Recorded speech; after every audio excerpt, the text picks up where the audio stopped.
BMG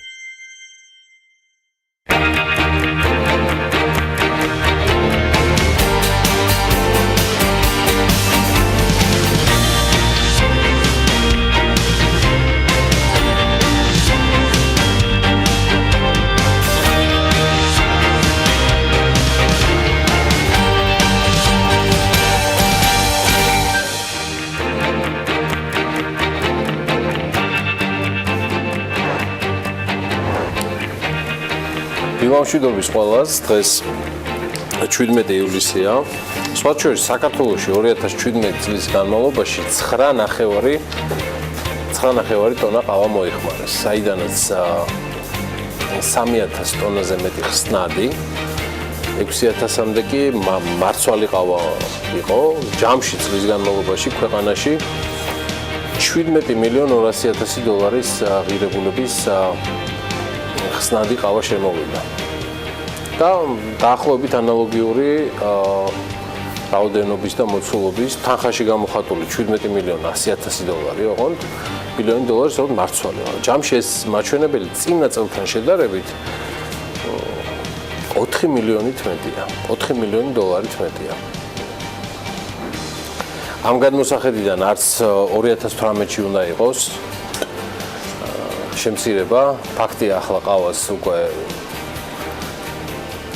ყოლასთან ერთად ვსვავთ და გამონაკლისები არც BMG-ის გუნდის წევრები არიან და იდეაში არ ჩვენი სტუმრები, რომლებიც ჯამში 2060 სპიკერზე და სტუმარზე მეტი იკრიბება ზოვრეთის პირველ ნომერში, TV პირველში, საიდანაც BMG თქვენთვის ყოველდღიურად მაუწყებლობს შაბათ-კვირის ჩათვლით, ამიტომ ყველას ბედნიერ დღეს გისურვებთ.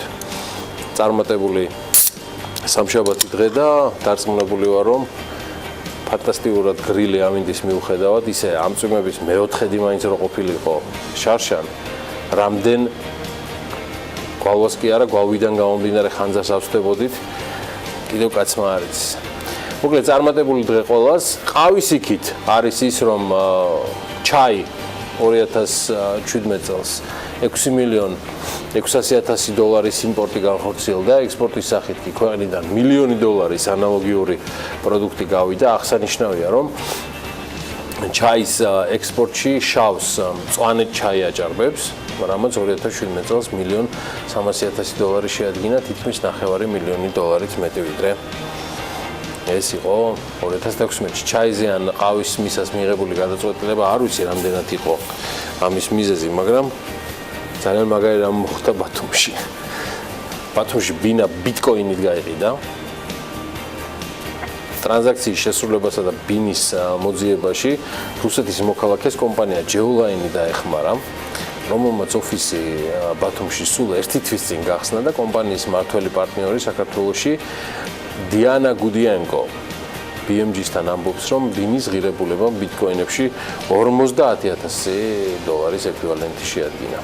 ბინის მფლობელი, ანუ მყიდველი ყაზახეთიდან გახდათ და მისი განმარტებით ბიტკოინით ბინის ყიდვის შესაძლებლობას მათ სწორედ ნებისმიერ მომხმარებელს ეს საიტი აძლევს, სადაც კლიენტმა ბინის პარტთან ადგილმდებარეობასთან ერთად გადახდის ფორმაც უნდა მიუთითოს სპეციალურ ფილტრში. ასეთი ამბავია და ზოგადად მნიშვნელოვანია ვიცოდეთ სხვა შორის იმ ტექნოლოგიების შესახებ, რომელიც ძალზე ბევრ პროფესიას ჩაანაცვლებს, არც თუ შორეულ მომავალში. მიხვდებით ალბათ, რომ blockchain ტექნოლოგიებზე ვსაუბრობ და ვიდრე გადავალ Forbes-ის მორიგ რეიტინგზე, კიდევ ერთ მნიშვნელოვან სიახლეს გეტყვით გუშინდელს. ჯეფ ბეზოსის Amazon-მა შეერთებული შტატების ონლაინ რიტეილ ბაზრის 59%-ს გადააჭარბა, ანუ უფრო სწორად ველით წლის ბოლომდე ნიშნავს, რომ ამერიკის შეერთებული შტატების ბაზრის ნახევარს დაიკავებს და გაყიდვებში ეს არის $258,200,000,000.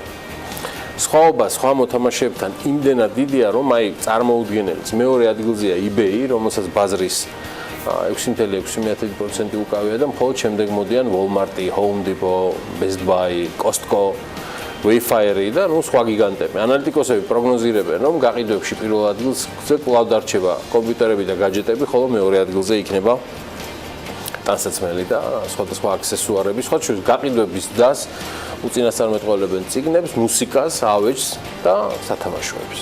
სათამაშოები დარწმუნებული ვარ, რომ ძალიან სერიოზულად იქნება გაყიდვაში. მენდეთ ჩემს გამოცდილებას არც თუ მწირს უკვე როგორც მამაკოს. კარგი, უბრუნდებით ბლოკჩეინს და რეიტინგებს. უმსხვილესი კომპანიების რეიტინგი Forbes-ის მიერ მათ შემოსავლების აქტივობისა და წლიური მოგების მიხედვითაა შედგენილი. უკვე მეორე წელია Global 2000-ის მოწინავე პოზიციაზეა ჩინეთის ინდუსტრიული და კომერციული ბანკი ICBC, რომლის აქტივები 4 ტრილიონ 200 მილიარდს აჭარბებს და გასულ წელს მისმა გაყიდვებმა 165 ტრილიონი შეადგინა. ICBC ელექტრონული სერტიფიკატების ბლოკჩეინ სისტემაში გადამოწმების შესაძლებლობა სწავლობს და მათ შორის საუბარია საფონდო ბირჟის სერტიფიკატებზე, რომლის განთავსება შესაძლოა სწორედ ბლოკჩეინში მოხდეს, ნაცვლად მსოფლიოს სხვადასხვა ქვეყნის ფასიანი ქაღალდების ცენტრალური დეპოზიტარის 세이프ების. ICBC-ის კიდევ ერთი ჩინური ბანკი CCB, ანუ China Construction Bank Corporation მოსდევს, რომლის აქტივები 3.6 ტრილიონია, ხოლო გაყიდვები 153 მილიარდს შეადგენს. გასული წლის შემოდგომაზე ბანკმა განაცხადა, რომ IBM ბლოკჩეინ პლატფორმას იყენებს, რათა ნახოს როგორც საბანკო, ასევე სადაზღვევო კომპანიებს, როგორ შეუძლიათ ერთობლივად გამარტივებული მეთოდით გაყიდონ საკუთარი პროდუქტი. Global 2000-ის მესამე ადგილზე JP Morgan-ია, მისი აქტივები Forbes-ის აქვს 2.7 მილიარდად შეფასებული. კომპანიის სახელს უკავშირდება ბლოკჩეინ პლატფორმა Forum-ი. მეოთხეზე Berkshire Hathaway-ია. აი ამის დამფუძნებელია, მათ შორის Berkshire Hathaway-ის მეპატრონე, რომლის აქტივები 700 მილიარდს აჭარბებს და კომპანიის დაფუძნებელი Warren Buffett-ი სპეციფიკური დამოკიდებულებით არის ცნობილი კრიპტოვალუტების მიმართ, თუმცა ამას არ შეუშლია ხელი მისი კომპანიისთვის გამოეცადა ბლოკჩეინ ტექნოლოგია. კერძოდ კომპანიას ბლოკჩეინის გამოყენება ტვირთების სარკინიგზო გადაზიდვისას სურს და აი ამ გზით გადაზიდვების დროს კომპანია ტვირთების მონიტორინგისა და კონტროლის გაძლიერებას ცდილობს. ხუთეულს ჩინეთის სასოფლო-სამეურნეო ბანკი ასრულებს და მისი აქტივები 3.5 ტრილიონს უახლოვდება. წლის დასაწყისში სახელმწიფო საკუთრებაში არსებულმა ბანკმა განაცხადა, რომ მუშაობს დეცენტრალიზებულ ქსელზე, რომელიც არაკომერციულ სასოფლო-სამეურნეოს ესხებს ელექტრონულ კომერციაში მოაქცევდა. აი, შემდეგ პოზიციებზე უკვე მოდიან თქვენთვის შედარებით კარგად ცნობილი Bank of America, Wells Fargo, Bank of China, კლავ ჩინური ბანკი და ყველა მათგანს საკუთარი ბლოკჩეინ პროგრამა აქვს, რომელზეც მუშაობენ იმისთვის, რომ გაზარდონ უსაფრთხოება და გამჭვირვალობა, ცხადია ფინანსური ოპერაციებისას. უმსხვილეს 10 კომპანიას შორის არის Apple-იც. მიუხედავად იმისა, რომ წლების განმავლობაში კომპანია ბლოკჩეინ ტექნოლოგიების შესახებ დუმილს ინარჩუნებდა, გასულ წელს ცნობილი გახდა, რომ Apple-მა შეიტანა განაცხადი პატენტზე, რომელიც მონაცემების გამოყენებას სწორედ ბლოკჩეინ ტექნოლოგიით მოახდენს. ამასობაში Twitter-ის დირექტორმა 200,000 გამომწერი დაკარგა. ამის მიზეზი არის ის, რომ Twitter-მა ყალბი პროფილების გაუქმება დაიწყო, რამაც გარკვეული გამომწერებიც გააქრო სოციალური ქსელიდან, როგორც კომპანიის აღმასრულებელი დირექტორი Jack Dorsey ბრძანებს, მან პირადად 200,000 ხელმომწერი დაკარგა და ყალბი პროფილების უმეტესობა მის გამომწერთა რაოდენობაში აღმოჩნდა. Dorsey-ის ვარაუდით თითეული მომხმარებელი დაახლოებით 4 ან უფრო ნაკლებ გამომწერს დაკარგავს. ვინც Twitter-ის მიმდევრები ხართ, კომპანიის აღმასრულებელი დირექტორის თქმით, ამ საფრთხის წინაშე არ დგანან იმ პროფილის ავტორები, რომლებიც სოციალურ ქსელს ყოველდღიურად და ყოველთვიურად სტუმრობენ. ყალბი პროფილების გაუქმება მაისიდან დაიწყო და კომპანიის მენეჯმენტი ჯერ კიდევ მაშინ ვარაუდობდა, რომ ისინი მრავალ გამომწერს დაკარგავდნენ, თუმცა ეს გადაწყვეტილება მათთვის მაინც მისაღები აღმოჩნდა, რადგან ყალბი პროფილების რაოდენობა გახშირდა და ამ გადაწყვეტილებით Twitter-ის სოციალურ ქსელში მხოლოდ ნამდვილი პროფილების ავტორები დარჩებიან. ცოტა fake news-ების თემა გავაგრძელოთ, fake ავტორების კვალობაზე. თურქეთის მოსახლეობა ყველაზე ხშირად ხდება ეგრეთ წოდებული fake ამბების გავლენის ქვეშ. აი ესეთი კვლევა ჩაატარა Reuters-მა და ამ კვლევის შედეგების მიხედვით სოფლიოს სხვადასხვა ქვეყნებში მცდარ ინფორმაციაზე დამოკიდებულების მაჩვენებელი გაზომეს. შედეგად თურქეთი პირველ ადგილზე აღმოჩნდა, რომლის გამოკითხული მოსახლეობის 59%-მა განაცხადა, რომ ბოლო ერთი კვირის განმავლობაში მსგავსი შემთხვევა ჰქონია. მეორე ადგილზე მექსიკაა 53%-ით და სამეულს კრავს ბრაზილია. 35%. მეოთხე ადგილზე უკვე თავად ამერიკის შეერთებული შტატებია, სადაც მოსახლეობის 31% ამბობს, რომ ბოლო ერთ კვირაში fake news-ების მსხვერპლი გახდა. მე მგონი ეს უფრო ტრამპის გავლენის ამბავია. ხუთეულს 30% სამხრეთ კორეა ასრულებს, მეექვსეზე ესპანეთია 29%, მას ავსტრალია მოყვება. კანადაში მცდარი ინფორმაციის ნახვის მაჩვენებელი მხოლოდ 19%-ია, იაპონიაში კი 17%. გამოკითხული ქვეყნებს შორის ერთ-ერთი ყველაზე დაბალი მაჩვენებელი გერმანიას აქვს, ხო, 9%.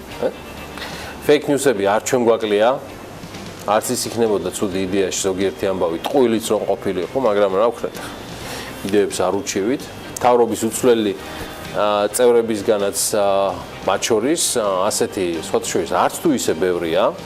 მინდა ერთგვარად გადაგახედოთ სტატისტიკას და ანალიტიკას, რომელიც BMG მოამზადა. ქართული ოცნების მთავრობაში ერთსა და იმავე თანამდებობაზე მყოფი ყველაზე ხანდაზმული მინისტრები დავით სერგეენკო და თეა წულუკიანია. 2012 წლიდან დღემდე ისინი უცვლელად იკავებენ შრომის ჯანმრთელობის და სოციალური დაცვის და იუსტიციის მინისტრის თანამდებობებს. მათგან განსხვავებით 5.5 წლის განმავლობაში 4-ჯერ შეიცვალა საქართველოში პრემიერ-მინისტრი, 4-ჯერ თავდაცვის მინისტრი, 5-ჯერ განათლების მინისტრი, ამდენჯერვე ფინანსთა, ეკონომიკისა და შინაგან საქმეთა მინისტრები.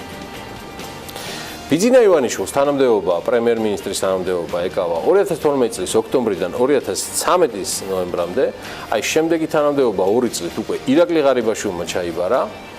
აი 2015 წლის დეკემბრიდან 2018 წლის ივნისამდე არა 2.5 წელი თმის ამ ქვეყანას სანამ ასე ვთქვათ სხვადასხვა ტაიმერები ჩაერთვებოდა გიორგი კვირიკაშვილი მართავდა. მიმდინარე წლის ივნისიდან კი პრემიერ-მინისტრის თანამდებობას უკვე ყველამ კარგად იცით მამუკა ბახტაძე იკავებს. ქართული ოცნების მმართველობის პერიოდში ყველაზე ხშირად განათლების, ფინანსთა, ეკონომიკის, შინაგან საქმეთა და თავდაცვის მინისტრები იცვლებიან.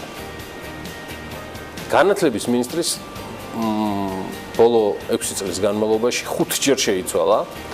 გიორგი მარგველაშვილის, თამარ სანიკიძის, ალექსანდრე ჯეჯელავას, მიხეილ შენკელის შემდეგ პრემიერ-მინისტრმა ამ თანამდებობაზე მიხეილ ბატიაშვილი წარადგინა. ყველაზე დიდხანს ამ თანამდებობას თამარ სანიკიძე იკავებდა. ფინანსთა მინისტრი 4-ჯერ შეიცვალა. 2012-დან 2015 წლებში ამ თანამდებობას უცვლელად ნოდარ ხადური იკავებდა. შემდეგ ის დიმიტრი ქუმსიშვილმა ჩაანაცვლა. 2017 წლის ბოლოს ფინანსთა მინისტრად კი მამუკა ბახტაძე დაინიშნა. ბახტაძის პრემიერ-მინისტრად გადაყვანის შემდეგ მინისტრის მოვალეობას ნიკოლოზ გაგუა ასრულებდა. ახალ მთავრობაში კი ფინანსთა მინისტრი ივანე მაჭავარიანი გახლავდა. ეკონომიკისა და მდგრადი განვითარების სამინისტრო 2012 წლიდან ვერ გამოიჩინა თავი დიდად მდგრადობით და 4 ხელმძღვანელი პირი შეცვალა, მათ შორის დიმიტრი ქუმსიშვილმა აღნიშნულ თანამდებობაზე 2-ჯერ მოახერხა დანიშვნა. აქ ეხლა ქუმსიშვილის ფოტო 2-ჯერ უნდა იყოს. 2012 წლიდან 15-მდე გიორგი კვირიკაშვილი იყო ეკონომიკის მინისტრი და მისი მოადგილე იყო დიმიტრი ქუმსიშვილი. შემდეგ ქუმსიშვილმა დაიკავა ეს თანამდებობა 2016 წლის შემოდგომიდან 1 წლის განმავლობაში გიორგი გახარია მართავდა ამ უწყებას.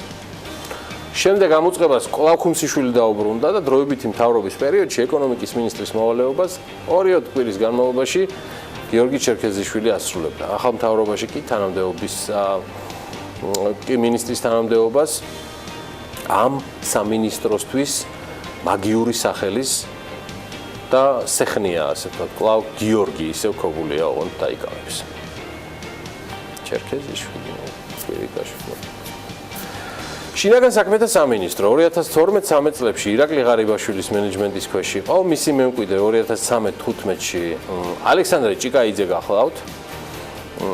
გახლდათ 2015 წლის იანვრიდან აგვისტომდე შინაგან საქმეთა მინისტრის თანამდებობას ვახტანგ გომელაური იკავებდა. აი შემდეგ წელიწადნახევრით პოსტი გიორგი მღებრიშვილმა ჩაიბარა. 2017 ნოემბრიდან დღემდე კი შინაგან საქმეთა მინისტრი გიორგი გახარია გახლავთ. კიდევ ერთი უწყება, სადაც მინისტრები ხშირად იცვლებიან, საგარეო საქმეთა სამინისტროა.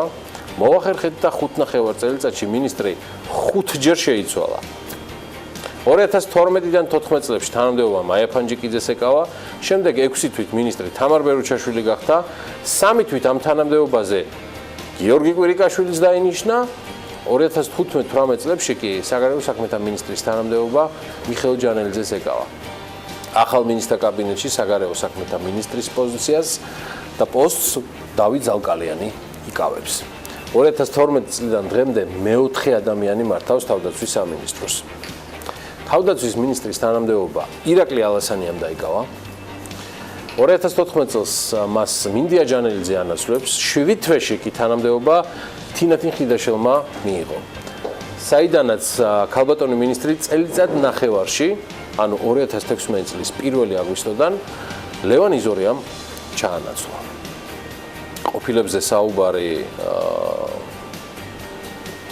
დიდად საინტერესო არ არის თუ ამას ყველაფერს სწორ და ღირსეულ რაკურსს არ მოუძებნი, მაგრამ აი პარლამენტის თავმჯდომარემ ყოფილებზე საუბარი გუშინ მაინც განაახლა. ძალიან ხისტი პოზიცია ჰქონდა წინა მთავრობას ტყიბულის შახტებზე და სწორედ ეს გახდა მიზეზი, რომ ვერ მოხერხდა შესაბამისი ზომების მიღება. ასე ეხმაურება პარლამენტის თავმჯდომარე ირაკლი კობახიძე ტყიბულში მოხდა ტრაგედიას, რომელსაც გუშინ კიდევ 4 ადამიანი შეეწირა. პარლამენტის თავმჯდომარემ პირდაპირ გააკრიტიკა კვირიკაშვილის მინისტრთა კაბინეტი, თუმცა ირაკლი კობახიძის გზავნილის თარგმნა სულაც არ არის რთული. პოლიტიკური ვენდეტა, რითაც ქართული ოცნების დღევანდელი ხელმძღვანელობა, საპარლამენტო უმრავლესობის ნაწილი არის დაკავებული, სრულად ეხმიანება იმ ფასეულობებს, რითაც ეს ჯგუფი და არა გუნდი, იქ გუნდის ნასახი არ არის. მე პირადად აღმოვაჩინე, რომ კვირიკაშვილის კაბინეტის ბრალი ყოფილა ის პრობლემა, რაც არის შრომის უსაფრთხოებასთან დაკავშირებული ტყიბულში. ამის მოგვარება ძალიან უნდოდა ჯერ კიდევ რამდენიმე კვირის თუ 2 თვის წინ ირაკლი კობახიძეს და პარტმოშაკთა უმრავლესობის სხვა წარმომადგენლებს, მაგრამ ლაგლახ ბეჩაო ცხოვრება, პარლამენტი, რომელიც მაკონტროლებელი ორგანოა მთავრობის, ვერას გახდა ძლევამოსილი კვირიკაშვილ ქუმსიშვილის გუნდთან და აი შედეგიც. ერთ შეგახსენებთ მეგობრებო. ეს ცხოვრება მით უმეტეს პოლიტიკური ცხოვრება, იმდენად ხანმოკლეა, რომ ეხსიერება ადვილად იტევს ისეთ ღირსებამოკლებულ გადაწყვეტილებებს და მიუხედავად იმისა, რომ საქართველოს მოსახლეობის დიდ ნაწილს პოლიტიკური და სხვა ტიპის მეხსიერება სილქნეზე ანგნებავთ მაგთის გადახვევაზე ხანმოკლე აქვს, ჩვენ ყველანი უნდა ვეცადოთ და სხვა შორის ჩემი ჩათვლით, რომ უკეთესები და სამაგალითოები ვიყოთ გადაწყვეტილებებში, ღირსეულში და სამართლიანში. თან თავის დროზე რომ მე დასაყვედრებელი არ გახდეს ეს ამბავი. თან თავის დროზე როცა კანონი გავალდებულებს ამას და არა პოლიტიკური კონიუნქტურა, რომელიც დღეს წინა მთავრობის დემონიზაციისკენ არის მიმართული. ეს არ მოხსნის პრობლემებს და ლიბერტალიანობა ფშუაში არ არის და არც თავშია.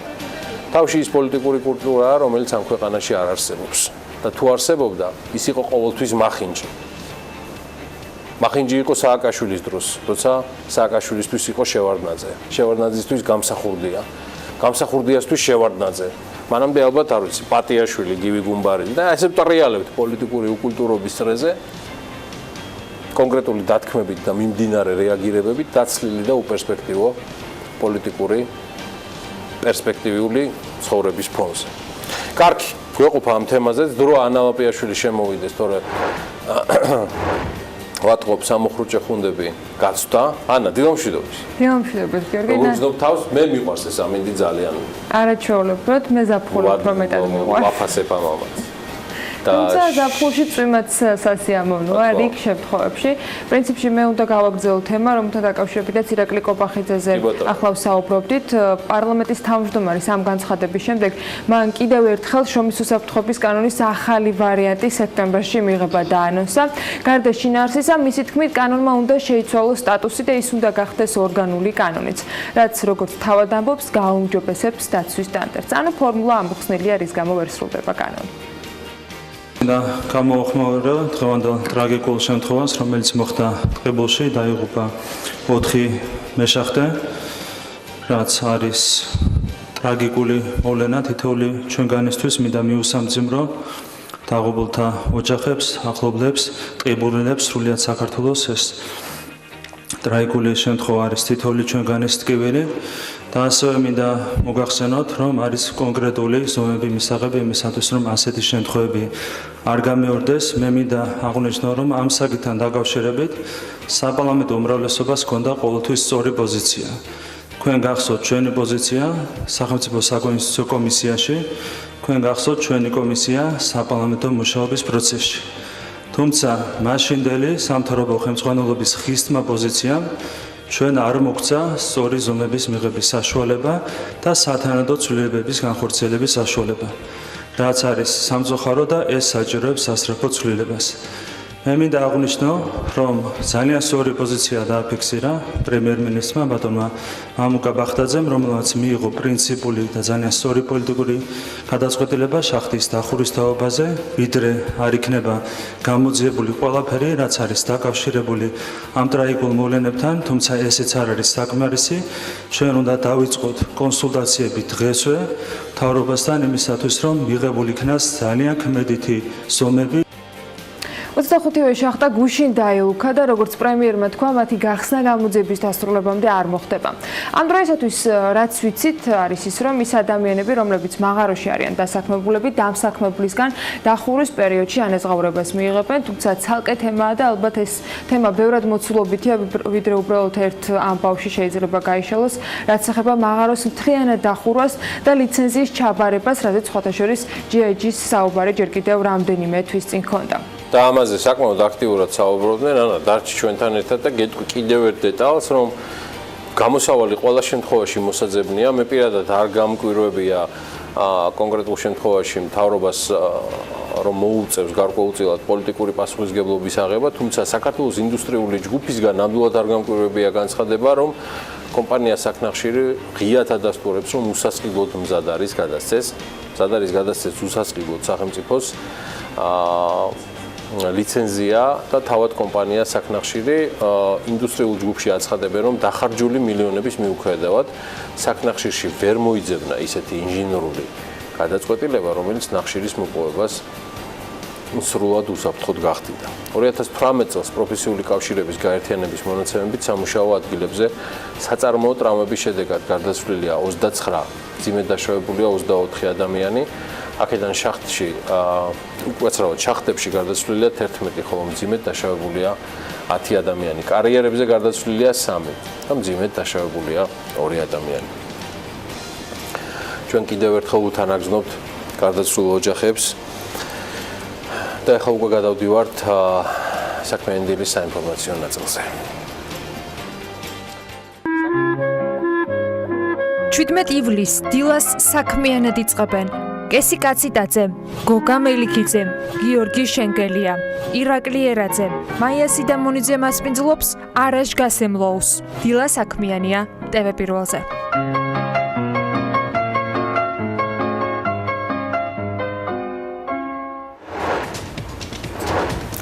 საპენსიო სააგენტო სების ზედამხედველობას დაექვემდებარება ეროვნული ბანკის, ანუ საქართველოს აზიის განვითარების ბანკისგან 257,390,000 ევროს მიიღებს. 2017 წელს ქვეყანაში 98 მილიონი დოლარის ხორბლის იმპორტი განხორციელდა. ეს არის მცირედი შესავალი იმ ახალი ამბებისა, რომელსაც უფრო დეტალურად ახლა ანა ლაპიაშვილი გაგვაცნობს. ანათ, კიდევ ერთხელ დილამშვიდობის. დილამშვიდობის, გიორგი. და კიდევ ერთხელ წარმატებული დღე. მადლობა და დარწმუნებული ვარ, რომ ჩვენი მაყურებლისთვისაც სასიამოვნო გარემო იქნება. იმისათვის, რომ ბევრი საინტერესო ამბავი მოისმინო ბიზნეს სიახლეებში და სულ რამდენიმე წამში ვართ ეთერში.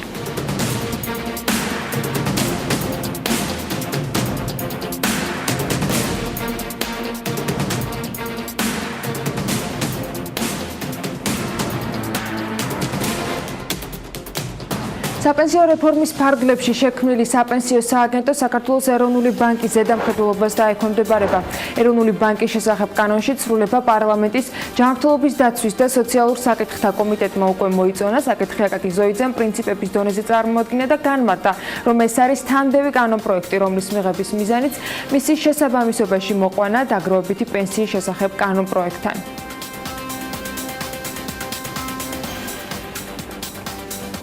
ავტობანზე რიკოთის უღელტეხილზე ხევი უბისეს მონაკვეთის მშენებლობისათვის კი საქართველოს აზიის განვითარების ბანკისგან 257.390 ევროს თფულადი დახმარება ექნება. სესხის პირობებით საქართველოს მთავრობამ უკვე მოიწონა ეს გადაწყვეტილება. ADB-ის სესხი არის 26 წლიანი და მათ შორის 11 წელი არის საშაღავათო პერიოდი. პირობების მიხედვით წლიური საპროცენტო განაკვეთი ცვლადია. ვალდებულების გადასახდელი წლიური 15% შეადგენს. ავტობანზე ხევი უბისეს მონაკვეთზე 12.2 კილომეტრის გზის მშენებლობა იგეგმება. საავტომობილო გზების დეპარტამენტმა ამასთან დაკავშირებით ადრე განაცხადა, რომ აზიის განვითარების ბანკი ასევე აფინანსებს ქობულეთის და ბათუმის შემოვლითი გზების მშენებლობას, ქვიშხეთი-კობის და ძირულა-ხარაგაული მოლითი ჩუმათელეთის გზების რეკონსტრუქცია მშენებლობას. ბოლო 10 წლის განმავლობაში აზიის განვითარების ბანკმა ქვეყანაში $2 მილიარდზე მეტი ინვესტიცია განახორციელა.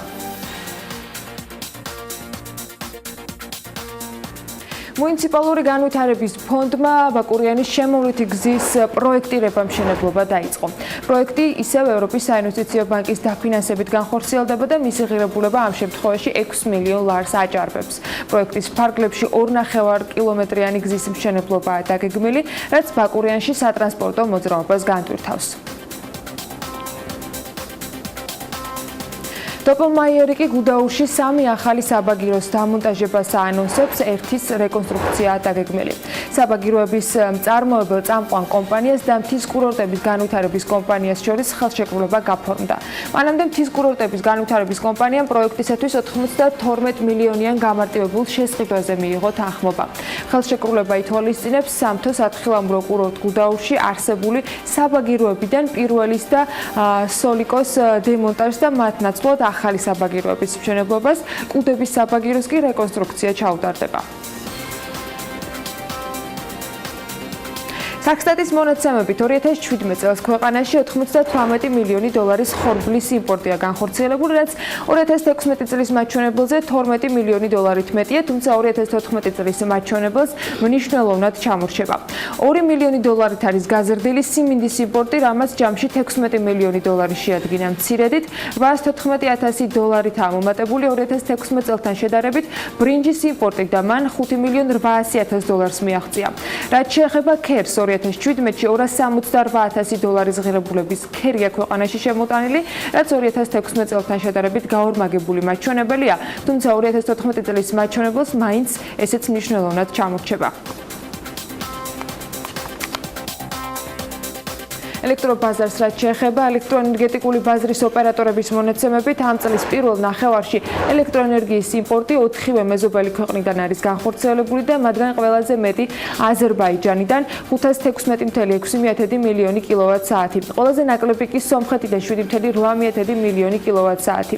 საერთო ჯამში 2018 წლის იანვარ-ივნისის პერიოდში იმპორტირებულმა ელექტროენერგიამ 592.1 მილიონი კილოვატ-საათი შეადგინა, რაც 2017 წლის პირველი ნახევრის მონაცემებზე დაახლოებით 33% ნაკლებია. ექსპორტს რაც შეეხება ეს მაჩვენებელი საანგარიშო პერიოდში დაახლოებით 5% არის გაზრდილი.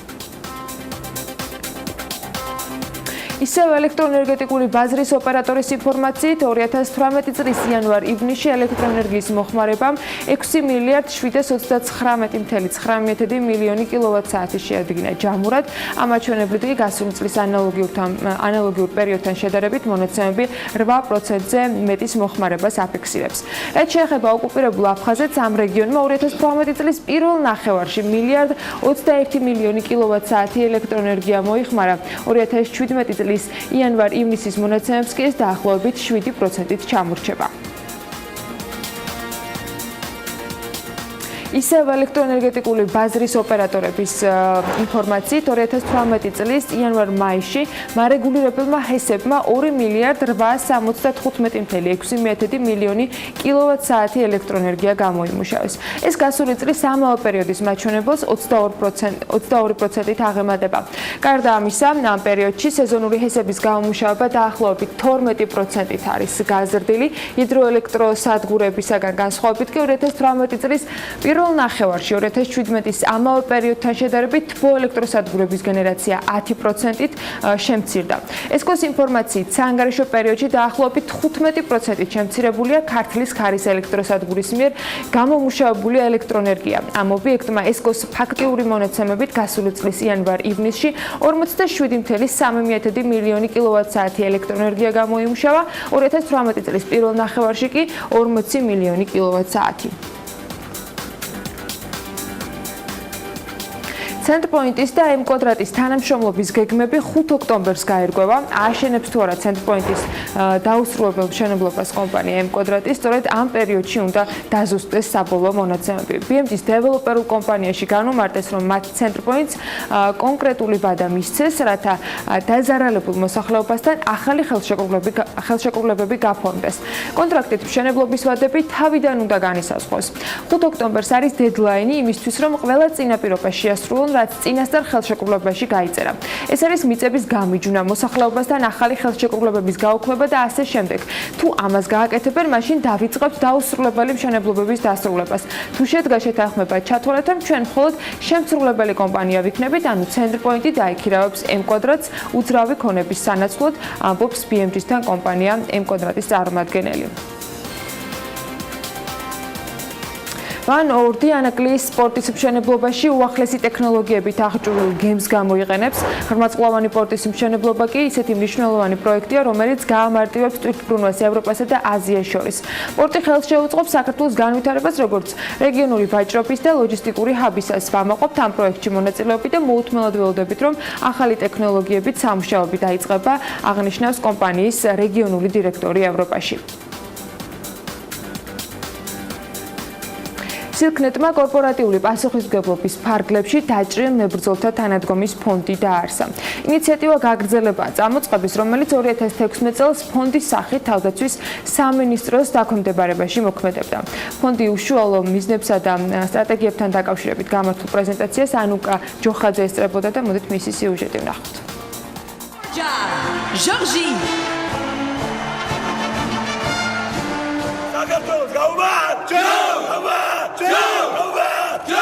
ვეტერანების საქმეთა სახელმწიფო სამსახურის მონაცემებით დღეს საქართველოს 69,326 ვეტერანი და მათი ოჯახის წევრი ყავს. ის ადამიანები, რომლებმაც სამშობლოს ერთიანობისთვის ბრძოლაში სხვადასხვა დროს მონაწილეობდნენ, დღეიდან სილქნეტის კორპორატიული პასუხისმგებლობის ფარგლებში დაარსებული ფონდის დახმარებას მიიღებენ. ეს დასაწყისი არ არის ინიციატივა გაგრძელებაა წამოწყებისა, რომელიც 2016 წელს თავდაცვის სამინისტროს დაქვემდებარებაში ფონდის სახით ჩამოყალიბდა და საქართველოს მოქმედი ჯარის დასაფინანსებლად დაფუძნდა. კერძო სექტორის სახელმწიფოს პარტნიორი გახდა. დღეს მნიშვნელოვანი დღეა, ჩამოყალიბდა ფონდი, რომელიც იქნება თავდაცვის სამინისტროში არსებული ფონდის სამართალმემკვიდრე და ძირითადი ფუნქცია მისი იქნება ჩვენი დაჭრილი როგორც სამხედრო მოსამსახურეების, ისე ვეტერანების მხარდაჭერა, თანადგომა. ეს არის გამოხატულება იმ სოლიდარობის და პასუხისმგებლობის, რომელიც თითოეულ საქართველოს მოქალაქეს გააჩნია ჩვენი დაჭრილი თანამებრძოლების მიმართ. მებრძოლთა თანადგომის ფონდისთვის კომპანია ყოველწლიურად 100,000 ლარს გამოყოფს. დავაარსეთ ეს ფონდი, რომელიც იზრუნებს ჩვენ დაჭრილ მებრძოლებზე, ჩვენ გმირ მებრძოლებზე და რა თქმა უნდა, უმთავრესი მიზანი არის ზრუნვა როგორც მორალური, ასევე მატერიალური კუთხით. როგორც თქვით, ჩვენ ვალდებულებას ვიღებთ, რომ მინიმუმ 120,000 ლარით ვიწყებთ ყოველწლიურად და ეს იქნება გაიზრდება ეს იმასთან ყოველწლიურად, რა თქმა უნდა, ეს ციფრი გაიზრდება. სილქნეტის საქმეში, რომელიც მისთვის კორპორატიული პასუხისმგებლობის ნაწილია, ექსკლუზიური უფლებებისთვის არ იბრძვის. კომპანიაში დარწმუნებული არიან, რომ მათი აქტივობა საქველმოქმედო ფონდში ბევრისთვის მოტივაცია გახდება.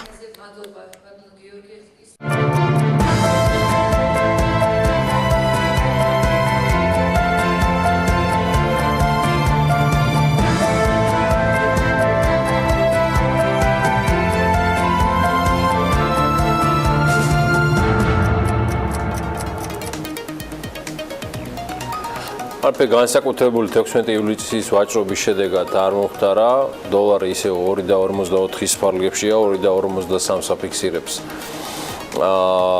გარე გადამცვლელი პუნქტები. გამყარებულია ევრო 2.86 თეთრი, 50 თეთრი ღირს თურქული ლირა, ფუნტ სტერლინგი 3.24. აი საზღვარგარეთ დასაქმებულთა მიერ საქართველოში გადმორიცხული თანხები კი 2018 წლის ივნისშიც გაიზარდა 15%-ით და თანხაში გამოხატული ეს არის 17 მილიონი დოლარი, ივნისში სულ 135 მილიონი დოლარი გადმოირიცხა, რაც ივნისისთვის რეკორდული მაჩვენებელია. არასდროს ივნისში საქართველოში 135 მილიონი დოლარი და მეტი თანხა არ გადმორიცხულა სტატისტიკით და ივნისში საზღვარგარეთიდან ფულად იგზავნილები მნიშვნელოვნად იტალიიდან, საბერძნეთიდან, ისრაელიდან და შეერთებული შტატებიდან გადმორიცხვების ზრდამ განაპირობა. იანვარ-ივნისში ჯამში 754 მილიონი დოლარი გადმოირიცხა, ანუ 7 თვეში, რაც 2017 წლის იანვარ-ივნისის მაჩვენებელზე 115 მილიონი დოლარი, 18%-ით მეტია. 2009 წლიდან 2014-მდე ფულად იგზავნილები იზრდებოდა, რეკორდული იყო მილიარდ ნახევრიანი მაჩვენებელი 2014-15 წლებში დაახლოებით მილიარდ დოლარამდე შემცირდა მერე უკვე ეს ყველაფერი. გადმორიცხვები შემდეგ კვლავ დაიწყო და 2017 წელს 64%-ით მეტი იყო ვიდრე 2009 წელს. თუმცა ჩამორჩებოდა 2013-14 წლების მაჩვენებლებს.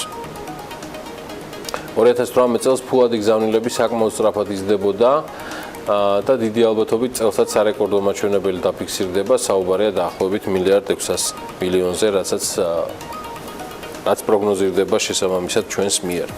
კარგი, კვლავ ანაზღრო არის, იგი გარემოს ეროვნული სააგენტოს ინფორმაციებს გაგვაცნობს ამინდის პროგნოზის დროა.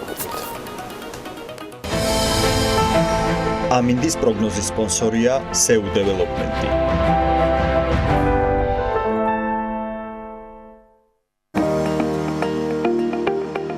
ამინდის პროგნოზის სპონსორია სადაზღვევო კომპანია უნისონი. თავისუფალი დაზღვევა თქვენი სიმშვიდისათვის.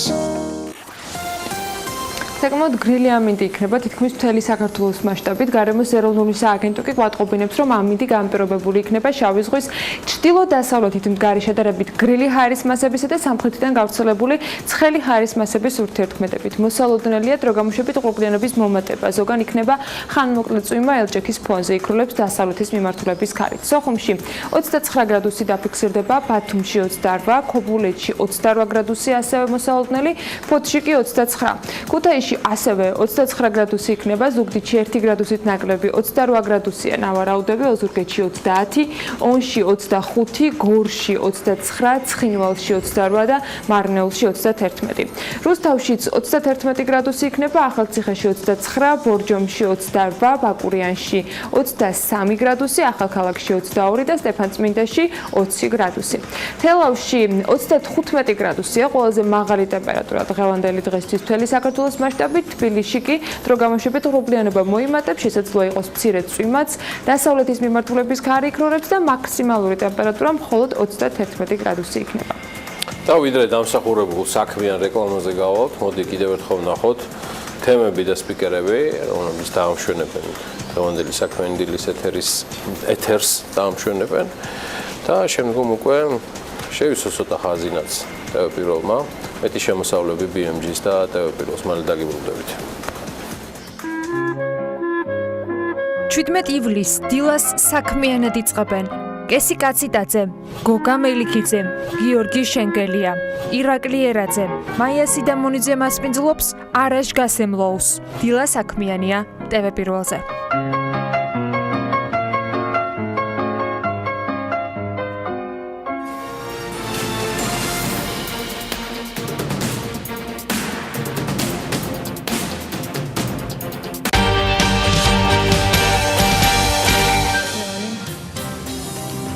საცხოვრებელი სახლის სამშენებლო და სარემონტო პროცესი ყოველთვის დროსთან და დიდ ხარჯებთან არის დაკავშირებული. ყოველ შემთხვევაში ჩვენ წარმოდგენაში, თუმცა გამოსავალი თანამედროვე რეალობაში ფაქტია მოიძებნა და ეს გამოსავალი ჩვენი შემდეგი სტუმრის ბიზნესადაც იქცა. სამშენებლო კომპანია ოფიქსი კესი-კაცის ოფიციალურ საქმედ სულ რაღაც 2 კვირის წინ იქცა და მინიმალური ზომის კოტეჯებს მსურველებს 6000 ლარად თავაზობს. როგორ და რა მასალას იყენებენ ოფიქსის დამფუძნებლები, როგორი კლიმატისათვის შეიძლება ეს მშენებლობა იყოს შესაფერისი, მოკლედ ყველა დეტალზე სამშენებლო კომპანია ოფიქსის თანადამფუძნებელთან ვისაუბრებთ, მას მიეძლოთ კესი-კაცის მოგესალმებით. მადლობა სტუმრობისათვის. სიმართლე გითხრა, გუშინ პირველი კითხვა რაც გამიშთა, ესაა რომ 6000 ლარიანი სახლი რა ფართი შეიძლება იყოს და საით შეიძლება გაკეთდეს. მოდი დეტალებს მივყვეთ, საერთოდ საიდან გაჩნდა იდეა და რა პრაქტიკაზე დაფუძნებით არის შესაძლებლობა, რომ 6000 ლარად გქონდეს სახლი. პირველში დიდი მადლობა მოწვევისთვის. რაც შეეხება იდეას, ცოტა სასაცილო ისტორია აქვს. ჩემს მეგობარს თანადამფუძნებელს თავის ნაკვეთისთვის ჭირდებოდა კოტეჯი.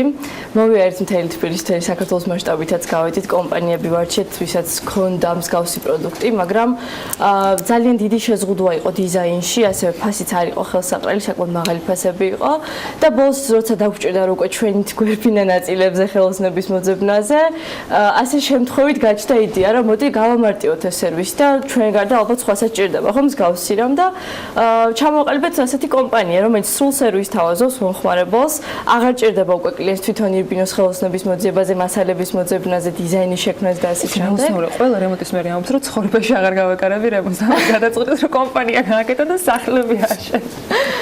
დიახ და რაც შეეხება მასალებს, ეს არის რკინის კონსტრუქციები თავიდან ბოლომდე, რომელიც უკვე გარედან მოპირკეთება ხდება სენდვიჩ პანელებით.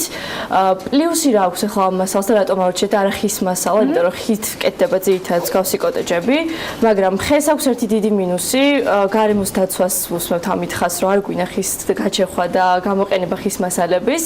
ამას გარდა რკინის მასალა არის უფრო გამძლე, მდგრადი, ვიდრე ხე, არ ოპება, დროთა განმავლობაში ნესტი არ ეკიდება და უბია, ასე ვთქვათ. ასევე ცეცხლგამძლე არის და ეს სენდვიჩ პანელები, რომელთაც გარედან იფარება კონსტრუქცია, ხელს უწყობს თბოიზოლაციას და ხმის იზოლაციას. შესაბამისად ძალიან ბევრი პლუსი ერთად აქვს და ამას გარდა დავამატებ იმასაც, რომ ბევრად დაბალფასიანია, რადგან ხე როგორც მოგეხსენებათ, ბევრად ძვირი ღირს ზოგადად ხის მასალები და ამდენ მინუსთან ერთად გადაწყვეტეთ, რომ ყველანაირი პლუსი ერთად შეგვეკრა, ასე ვთქვათ და რომელი სეზონისთვის შეიძლება იყოს ასეთ კოტეჯში ცხოვრება კომფორტული? ნებისმიერი სეზონისთვის ეს არის კიდევ ერთი დიდი პლუსი, როგორც მახსენე სენდვიჩ პანელები, რადგან თბოიზოლაციასაც განსაზღვრავს და ხმის იზოლაციასაც და უფრო გამძლეა რკინის კონსტრუქცია, ქარში, წვიმაში, ხმაურში, ნებისმიერ თოვლში თუნდაც ის სიცივეს არ გაატარებს, შიგნით ჩვეულებრივად გათბობას დააყენებ, კონდიციონერს დააყენებ, ვანუში და ინტერიერის პრობლემა არ არის არანაირი და ასე ვთქვათ, სრული სახლის კომფორტს ქმნის შიგნიდან. აი 6000 ლარად დაახლოებით რა ფართის კოტეჯის გაკეთება შეიძლება? ერთოთახიანი, ერთი ადამიანი 6000 ლარად შეიძლება ერთოთახიანის გაკეთება მინისამზარეულოთი, ბარის სტილში და საპირფარეშო, ასე ვთქვათ. ეს არის მინიმალური, თუმცა აქვე დავაზუსტებ, რომ 6000 ლარი ფიქსირებული თანხა არ არის და არც გვაქვს ასე ფიქსირებული თანხა, რადგან სულ თავისუფლებას ვაძლევთ კლიენტებს, თუ თქვათ კომპანიებს აქვს რაღაც დიზაინები და გეუბნები, რომ აი ეს დიზაინი თუ გინდა გაკეთებ ასეც, ჩვენ მსგავსი შეზღუდვა არ გვაქვს, კლიენტი როცა მოდის და გვიკვეთავს, თქვათ გვინდა ასეთი კოტეჯი, უკვე თავისი საკუთარი სურვილის მიხედვით დიზაინს გვთავაზობს, რომ მინდა ასეთი და ასეთი და ჩვენ უკვე არქიტექტორთან ერთად ვუწყობთ სრულ მონახას და არანაირ შეზღუდვას არ ვუკეთებთ. თუ თქვათ 2 სართულიანს ვერ გავაკეთებთ. მასალებს სრულად ქართული ბაზრიდან მასალებს სრულად ქართული ბაზიდან ვიყენებთ. არ ხართ უშუალოდ მომწოდებლებთან, თქვათ ჯერჯერობით კავშირზე. ვართ კონტრაქტორების სკოლას უკვე, ასე თუ ისე. 2 კვირაში. მომასწრეთ, მანამდეც უკვე გავიცანით ძალიან ბევრი ადამიანი, იქიდან გამომდინარე, რომ ჩვენ მასალებზე ჩვენით გვიწევდა სირბილი და გამოვიყენეთ ასე თუ ისე კავშირები. და ეგეც მგონი რომ დიდი პლუსია და საჭირო ელემენტია ამ პროექტის, რომ ქართველებსაც ვასაქმებთ დამატებით კონტრაქტორები ვინც ყავს და ეს არ არის უცხოეთიდან იმპორტი. 6000 ლარად რა ტიპის კონსტრუქციას ვიღებთ? ანუ ეს არის თეთრი კარკასი, რა ტიპის? არ აქვს მნიშვნელობა. ანუ ამ ბიუჯეტში რა შეეტევა დამკვეთი? ამ ბიუჯეტში ერთოთახიანი კოტეჯი რომ წარმოიდგინოთ, დაახლოებით 30 კვადრატამდე რო იყოს, თავისი სამზარეულოთი, თავისი ტუალეტით. აწყობილი ინტერიერი ყველაფერი, გარედან მოპირკეთებული. ანუ საუბარია რომ შევიდეს ადამიანი და იცხოვრო შიგნით ჩვეულებრივად. ან რა თქმა უნდა უკვე დიზაინის ელემენტები თუ ჩაერთვება თვითონ დამკვეს თუ მოუნდება კი რა თქმა უნდა მომსახურება საქართველოს მასშტაბით რა გეოგრაფიაზე გასწევთ? ნებისმიერ ადგილას საქართველოს მასშტაბით. ბრიგადა რომელიც ჩადის ადგილზე ჩავა და ადგილზევე გააკეთებს. თუ ერთოთახიანი კოტეჯია, ჩვენთან დავამზადებთ ცეხში და მე უკვე ტრანსპორტირება მოხდება. დიდზე უკვე ადგილზეა. იქიდან გამომდინარე, რომ შედარებით მარტივ კონსტრუქციასთან გვაქვს საქმე, ვიდრე კაპიტალური მშენებლობა, რა ფართი შეიძლება იყოს მაქსიმუმ ეს სახლი, რამდენ სართულზე შეიძლება, ანუ 2 სართულიანი თუ შეიძლება გაკეთდეს? 3 სართულიანი შეიძლება გაკეთდეს და ფართზეც არ არის შეზღუდვა, იმიტომ რომ რკინის კონსტრუქცია როცა იქნება, ანუ სიმდენ მყარი და გამძლეა რომ საშიშროება არ არის, რომ თქვა გრადი არ იქნება, ან ვერ გაძლებს ან რაიმე მსგავსი. თქვენ თვითონ მიახსენეთ, რომ ბაზარზე პრინციპში არსებობს დღეს კომპანიები, რომლებიც სახლის მშენებლობას უზრუნველყოფენ. რა უპირატესობა გაქვთ თქვენ? პირველ რიგში ფასის მხრივ, მეორე ის რომ როგორც ვახსენე, შეზღუდვა არ გვაქვს დიზაინში და ნებისმიერ დიზაინს დავუმზადებთ, შეკვეთას გააჩნია და სრულს გააჩნია კლიენტის და იმ კომპანიებს უკვე ფიქსირებული აქვს ეს თუ ისე შეზღუდვა მაგაშია, რაც ჩვენც არ მოგვეწონა და მაგიტო დავიწყეთ ჩვენი თაშენება და ასევე გამძლეობა, იმიტომ რომ ძირითადად არის ხის მასალით გაკეთებული კოტეჯები და არა ვთქვათ რკინის კონსტრუქციები. ხვალ რომ დაგიკვეთოთ დამკვეთმა 30 კვადრატულიანი, ყველაზე მინიმალურ თანხიანი კოტეჯი რამდენ ხანში ჩააბარებ? სეზონის ბოლომდე ცხოვრებას დაიწყებს? 10 დღეში დაახლოებით. ანუ 2 კვირაში მაქსიმუმ შესაძლებელია რომ თანხიანი გაკეთდება. კარგი, გითხარი ოპიქსის დამკვეთებთ ის დინამიკაზე. მიუხედავად იმისა, რომ რაც ყველაზე მეტად მახარებს, შორის არის რომ ოფიციალურად სულ რაღაც 2 კვირაზე 11-ია არსებობთ და უკვე საქმიანი დილის სტუმრები ხართ, ეს ძალიან მახარებს. რამდენად მზარდია ეს დამკვეთების დინამიკა და ძირითადად ვინ გიკვეთავთ? დედაქალაქის მაცხოვრებლები უფრო შემოგარენი ჩემი აზრით თუ როგორ? რეალურად რომ გითხრათ, ამ 2 კვირის განმავლობაში 2-3 დამკვეთი იყო ჯერჯერობით, რაც უკვე მგონია რომ კარგია, იმიტომ რომ როცა ახალი შექმნილია კომპანია, ძირითადად დიდი ხნის განმავლობაში არ ყავთ. ხუთშაბათს ამ პარასკევს მე ველოდები თქვენ ზარს დღევანდელი ეთერის მერე რა იქნება. კი ბატონო. უბრალოდ მართლა მაინტერესებს, იმიტომ რომ თითქმის ყველა ბიზნესმენს, განსაკუთრებით შედარებით სტარტაპ მდგომარეობაში ვინც არიან, სტარტაპ საწყის მდგომარეობაში ვინც არიან, ძალიან კარგი დინამიკა აქვს და არ ამგონია მაინდა-მაინც ოპიქსზე არ გამოვიდეს ეგ ამბავი. არა, უბრალოდ ისიც გასწორებელი ახალი შექმნილია და მართლა ახლა დავიწყეთ. და შეიძლება ვერ აუხვიდეთ, ანუ აი მაგალითად მოვაწყდა 20-25 დამკვეთი. ამ შემთხვევაში კომპანია მზად არის. კი, ბრიგადა გვყავს და კი დამატებით რეზერვით გვაქვს. და რესურსი იმისი. კი, ყველაფერი მომზადებული ვართ თავიდან ბოლომდე. ეს 2 კვირა უფრო მაგაზე ვიყავით გადართული რეალურად. არა, აღარაფერი დამატებით. ესეც წარმატებები. კესიკაცი და სამშენებლო კომპანია ოპიქსის თანადამფუძნებელი იყო ჩვენთან ერთად. გვპირდებით რომ ძალიან ხშირად ნახავთ მას კიდევ ჩვენთან ეთერში. მე ძალიან საინტერესო შედეგებს გაგაცნობ დარწმუნებული ვარ. ვისაც სახლისთვის ადგილი ჯერ შესარჩევი გაქვთ, აგერ მშენებელი უკვე ნაპოვნია. ვინ იცის, იქნებ თელარაგელანტია სიუჟეტი დაგეხმაროთ კიდეც უკვე ადგილის შერჩევაში. თავადაც სულ ახლახანს მოინახულა ადგილი, სადაც ვაჟა-ფშაველას სახლ-მუზეუმია. ვაჟას იუბილეს ვერ ჩაასწრეს, რომელიც 14 ივლისს იყო, თუმცა მას მიზლობა გაიცანი საქართველოს პროექტის ფარგლებში, ჩარგალში ჩასულ მედიის წარმომადგენლებს ვაჟას შვილთაშვილისგან ვახტანგ რაზიკაშვილისაგან მაინც ერგოთ. არც ხინკლის მასტერკლასები დაუკვლიათ და ნეჭვი მაქვს რომ დაგემოვნებასაც არ მოერიდებოდნენ. მოდით ერთად ვნახოთ თელარაგელანტიას რეპორტაჟი ჩარგალიდან. არწივი ვნახე დაჭრილი ყვარყონებს აომებოდა წეთა ბიჭოსა დგომა მაგრამ ვეხარადგებოდა სამხარს მითროს მისაზე გულფის ხლებოდა ვახტი და თქვისა ყვარნებო სტროჩაკიგდებ თხილადა თორემ ნახავთ თქვენ ბუმბულს ხილკაფანტულს ველადა 6 წლის გიორგის სკოლაში წელს პირველად მიდის, მაგრამ უკვე ვაჟას ბევრი ლექსი იცის და ჩარგალში ვაჟა-ფშაველას სახლ-მუზეუმის დამთვალიერებლებს ამ ფორმით უმასპინძლდება. ექსკურსია გიდი რუზველტი მარცვალაშვილი გვიყვება, რომ ყველაზე მეტი ვიზიტორი ვაჟას სახლ-მუზეუმს სასკოლო ექსკურსიების სეზონზე მაისიდან ივლისამდე ჰყავს. მუზეუმში, სადაც პოეტის ცხოვრებასა და მოღვაწეობასთან დაკავშირებული მემორიალური ნივთები, პოეტის კრებულების სხვადასხვა პერიოდის გამოცემები, ფოტომასალა და ასე შემდეგ, სულ 2000-მდე საფონდო ერთეული ინახება ძირითადად ქართველი ვიზიტორები სტუმრობენ. ჩვენს თვალს არც მუზეუმის დაზიანებული კედლები გამოპარვია, მაგრამ როგორც გიდმა გვითხრა და ძეგლთა დაცვის სააგენტოშიც დაგვიდასტურეს, რეაბილიტაციისა და ტერიტორიის კეთილმოწყობისთვის უკვე გამოიყო 257,000 ლარი. მუზეუმის შემოსავალი ალბათ არ ყოფნის ჩემი აზრით ზუსტად ვერ გეტყვით, ალბათ არ ყოფნის სარესტავრაციო და სარემონტო სამუშაოებს. გამარჯვებული არის ერთ-ერთი კომპანია სახელად დავითი, რომელმაც გაიმარჯვა ტენდერში და მესამე კვარტალში აუცილებლად მოვლენ და გარე სარესტავრაციო სამუშაოებსაც ჩაატარებენ და ასევე შიდა სარესტავრაციო სამუშაოებსაც ჩაატარებენ. მუზეუმის დათვალიერების შემდეგ გზის მოპირდაპირე მხარეს პოეტის მშობლიურ სახლში გადავინაცვლეთ, სადაც მასპინძლობა ვაჟას შულთაშვილმა გაგვიწია. ვახტანგ რაზიკაშვილმა ვაჟა-ფშაველას შემოქმედებასთან დაკავშირებული რეალური ისტორიებიც გაიხსენა. ერთ-ერთი რაც არის შვილსტრუკის ამბობსაც შეეხება, როდესაც გამომცემლობაში მიიტანა სამწუხაროდ როგორც უვარგისი მასალა დაიწუნეს და შემოდეს თაროზე. და მე შემდეგ ესეთი პიროვნება არსებობდა ცხოვრობდა სოლომონ მასვეტიშვილი და მას უყვარდა ძირითადად დაწუნებული მასალების კითხვა რედაქციაში. იმას არ კითხულობდა, რასაც მოიწონებდა მაშინდელი ხელისუფლება, კითხულობდა დაწუნებულ მასალებს და იქ აღმოაჩინა შვილსტრუკის ამბობი. ანუ გადასაგდებად გამზადებული. და სოლომონ მასვეტიშვილის თავოსნობით შემდეგ რომ წაიკითხა და გაეცნო შვილსტრუკის ამბობს, ამის მერე დაიბეჭდა. ვაჟა-ფშაველას მემორიალური მუზეუმი დამთვალიერებელს ორშაბათის გარდა ყოველდღე 10-დან 18 საათამდე ელოდება. ვაჟასთან ბილეთის ფასი მხოლოდ 1 ლარია.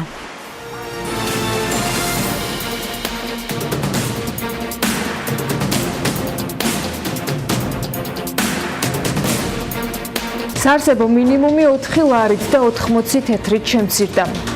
ანაკლიაში მიწების გამოსყიდვაზე კი 96 მილიონის ნაცვლად 57 მილიონ 700.000-ია დახარჯული. პროფესიული პროგრამების კურსდამთავრებულთა დასაქმების მთლიანი მაჩვენებელი ამ დროისათვის 56.2%-ია. ბიზნესი ახლეების მეორე ნაწილით განვაგრძობთ საქმიან დილას. ამ წლის ივნისში წინა თვისთან შედარებით საარსებო მინიმუმი თითქმის 5 ლარით, უფრო ზუსტად კი 4 ლარით და 80 თეთრით შემცირდა. სტატისტიკის ეროვნული სამსახურის განახლებული ინფორმაციით, გასულ თვეში შრომისუნარიანი ასაკის მამაკაცის საარსებო მინიმუმი 173 ლარს შეადგენდა. მაშინ როცა მაისში ეს მაჩვენებელი იყო 177 ლარი და 80 თეთრი. წინა წლის ანალოგიურ პერიოდთან შედარებით კი გასულ თვეში შრომისუნარიანი ასაკის მამაკაცის საარსებო მინიმუმი 1 ლარი და 30 თეთრით არის შემცირებული. 2017 წლის ივნისში ეს მონაცემები 174 ლარი და 30 თეთრი იყო. საქსტატის მონაცემებით 2017 წელს თხილის ექსპორტი წინა წელთან შედარებით განახევდა და 82 მილიონი დოლარის მოცულობა შეადგინა. 2017 წელი თხილის ექსპორტის კუთხით ყველაზე არაპროდუქტიული იყო, რაც მწარმოებელ რაიონებში აზიური ფაროსანას გავრცელებას უკავშირდება. რაც შეეხება კაკლის ექსპორტს, ამ კუთხით პირიქით მნიშვნელოვანი ზრდა დაფიქსირდა. 2017 წელს ქვეყნიდან 224,000 დოლარის ღირებულების კაკალი გავიდა, 2016-ში ეს მაჩვენებელი იყო მხოლოდ 2,000 დოლარის მოცულობის, 2015-ში კი 42,000. სადაზღვევო კომპანია უნისონის ხელმძღვანელი ბასილ ახრახაძე მიიჩნევს, რომ საზოგადოებრივი თავშეყრის ადგილების სავალდებულო დაზღვევა წარუმატებელი პროგრამაა. BMG-სთან ის ამბობს, რომ შემოსავალი, რომელიც სადაზღვევო კომპანიებმა ამ დაზღვევის ფარგლებში მოიზიდეს, პოტენციური ზარალების დასაფარად საკმარისი არ იქნება. გარდა ამისა, კომპანიის ხელმძღვანელი მიიჩნევს, რომ პოლისები დემპინგურ ფასებად არის გაყიდული. აღნიშნული პროგრამა არ მუშაობს, აღნიშნული პროგრამა არ არის წარმატებული, ვინაიდან არის გაყიდული პოლისები მიზერულ ფასად, რომელიც ვერ მოემსახურება იმ ლიმიტებს, რომლებიც სახელმწიფოს მხრიდან არის დადგენილი. შესაბამისად, ვინაიდან არც ინფორმაცია არ არსებობს რაიმე ანაზღაურებულ ზარალთან დაკავშირებით, აქედან გამომდინარე, ალბათ უნდა ვივარაუდოთ, რომ სერიოზული ზარალის შემთხვევაში, რა თქმა უნდა, დავდგებით ყველანი პრობლემის წინაშე. შემოსავლების სამსახურის ინფორმაციით 1 მარტიდან ამ დრომდე სავალდებულო სამოქალაქო პასუხისმგებლობის დაზღვევა 507-მა მეწარმე სუბიექტმა შეიძინა. BMG-ს უწყებიდან მიაწოდეს ინფორმაცია, რომ ჯამში 846 სადაზღვევო პოლისია გაფორმებული, საიდანაც 434 თბილისში, 412 კი რეგიონებში ფიქსირდება. დაზღვევის გარეშე მუშაობის გამო კი შემოსავლების სამსახურს ჯერჯერობით არც ერთი მეწარმე სუბიექტი არ დაუჯარიმებია. ადმინისტრაციული კოდექსით დაზღვევის გარეშე ფუნქციონირება ჯარიმა ბაზრობების და ბიზნეს გასამართის სადგურების შემთხვევაში 1000 ლარიდან იწყება. 100 და მეტ ნომრიან სასტუმროების შემთხვევაში კი 5000 ლარიდან.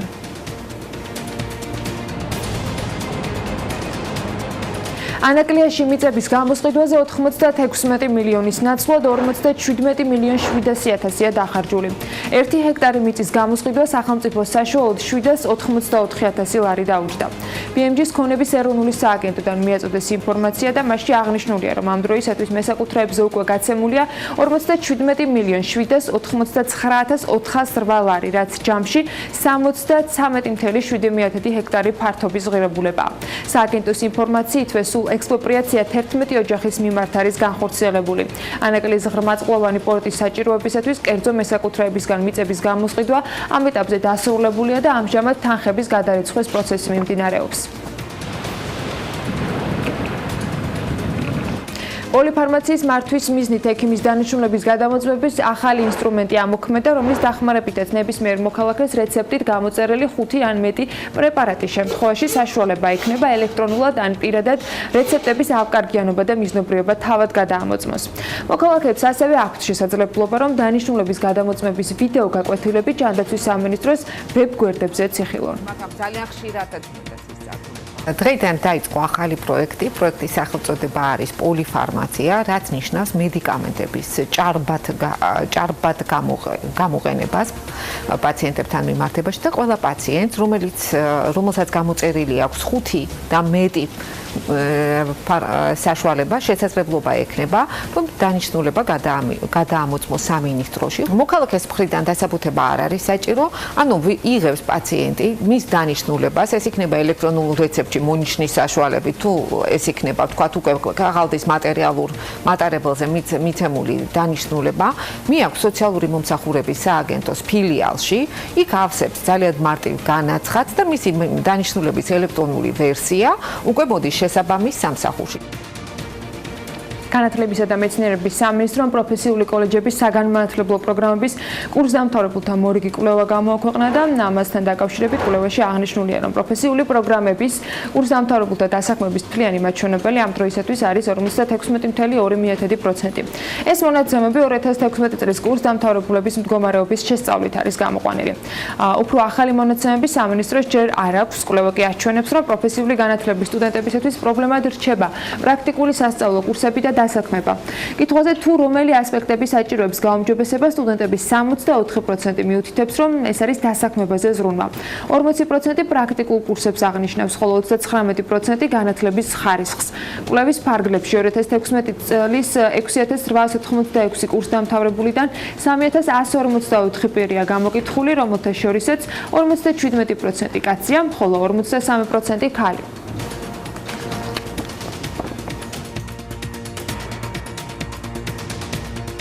კაზრეთში კომპანია RMG-ს სამუშაოებს სამდღიანი ვიზიტით ბრიტანელი გარემოს დაცვითი ექსპერტი სტუმრობდა. ექსპერტი RMG-სთან ერთობლივი პროექტის ფარგლებში მომდევნო თვეების განმავლობაში კაზრეთის ტერიტორიაზე წყლის გამწმენდის სისტემის ტექნოლოგიის შესარჩევად კვლევას ატარებს. დეტალები ბრიტანელი ექსპერტის დევიდ ჰიბერტის ვიზიტთან დაკავშირებით სიუჟეტში უნდა ვნახოთ. ისტორიული სანაყაროებიდან და ჩამდინარე წყლებისგან მდინარეების დაცვა. ეს იმ პროექტის ერთ-ერთი უმთავრესი მიზანია, რომელსაც კომპანია RMG ბრიტანელ ექსპერტებთან ერთად ხელმძღვანელობს. სწორედ ამ პროექტის ფარგლებში დაბაკაზრეთს ბრიტანელი ექსპერტი დევიდ ჰიბერტი ეწვია, რომელმაც კომპანიის სამთო მოპოვებითი სამუშაოები დაათვალიერა. მომდევნო 3 თვის განმავლობაში ექსპერტი აქტიურად იმუშავებს უშუალოდ საპროექტო გადაწყვეტილებების შემუშავებასა და საერთო კონცეფციის შექმნაზე. ჩვენი თანამშრომლობა RMG-სთან პროექტის მხარდაჭერას უკავშირდება. მე წყლის რესურსების სპეციალისტი ვარ და ხშირად მიწევს მუშაობა როგორც სამთო პროექტებზე, ისე სხვადასხვა მშენებლობებზე. ამ პროექტში ჩვენ დავაკვირდებით მონაცემებს წყლის ხარისხთან და ასევე წყლის ნაკადებთან დაკავშირებით, რათა გადავჭრათ ის პრობლემები, რომლებიც ამ მიმართულებით გვაქვს. სამუშაოებს კვალიფიციური ექსპერტების მიერ წარმოდგენილი პროექტის საფუძველზე RMG-ს გარემოს დაცვითი სამსახური გაუწევს ორგანიზებას. კომპანიისთვის მნიშვნელოვანი ელემენტია დაბაკაზრეთის ტერიტორიაზე მდებარე 2 მდინარის, კაზრეთულას და მაშავერას დაცვა დაბინძურებისგან. RMG-ს გარემოს დაცვის პროგრამაში დაგეგმილია მრავალი ღონისძიება, რომელიც მიზნად ისახავს გარემოზე ზემოქმედების მინიმუმამდე დაყვანას და იმ პოტენციური ზემოქმედების შემცირებას თუ რაც შეიძლება იყოს თქვა წყალზე, ჰაერზე, ნიადაგზე და ასე შემდეგ.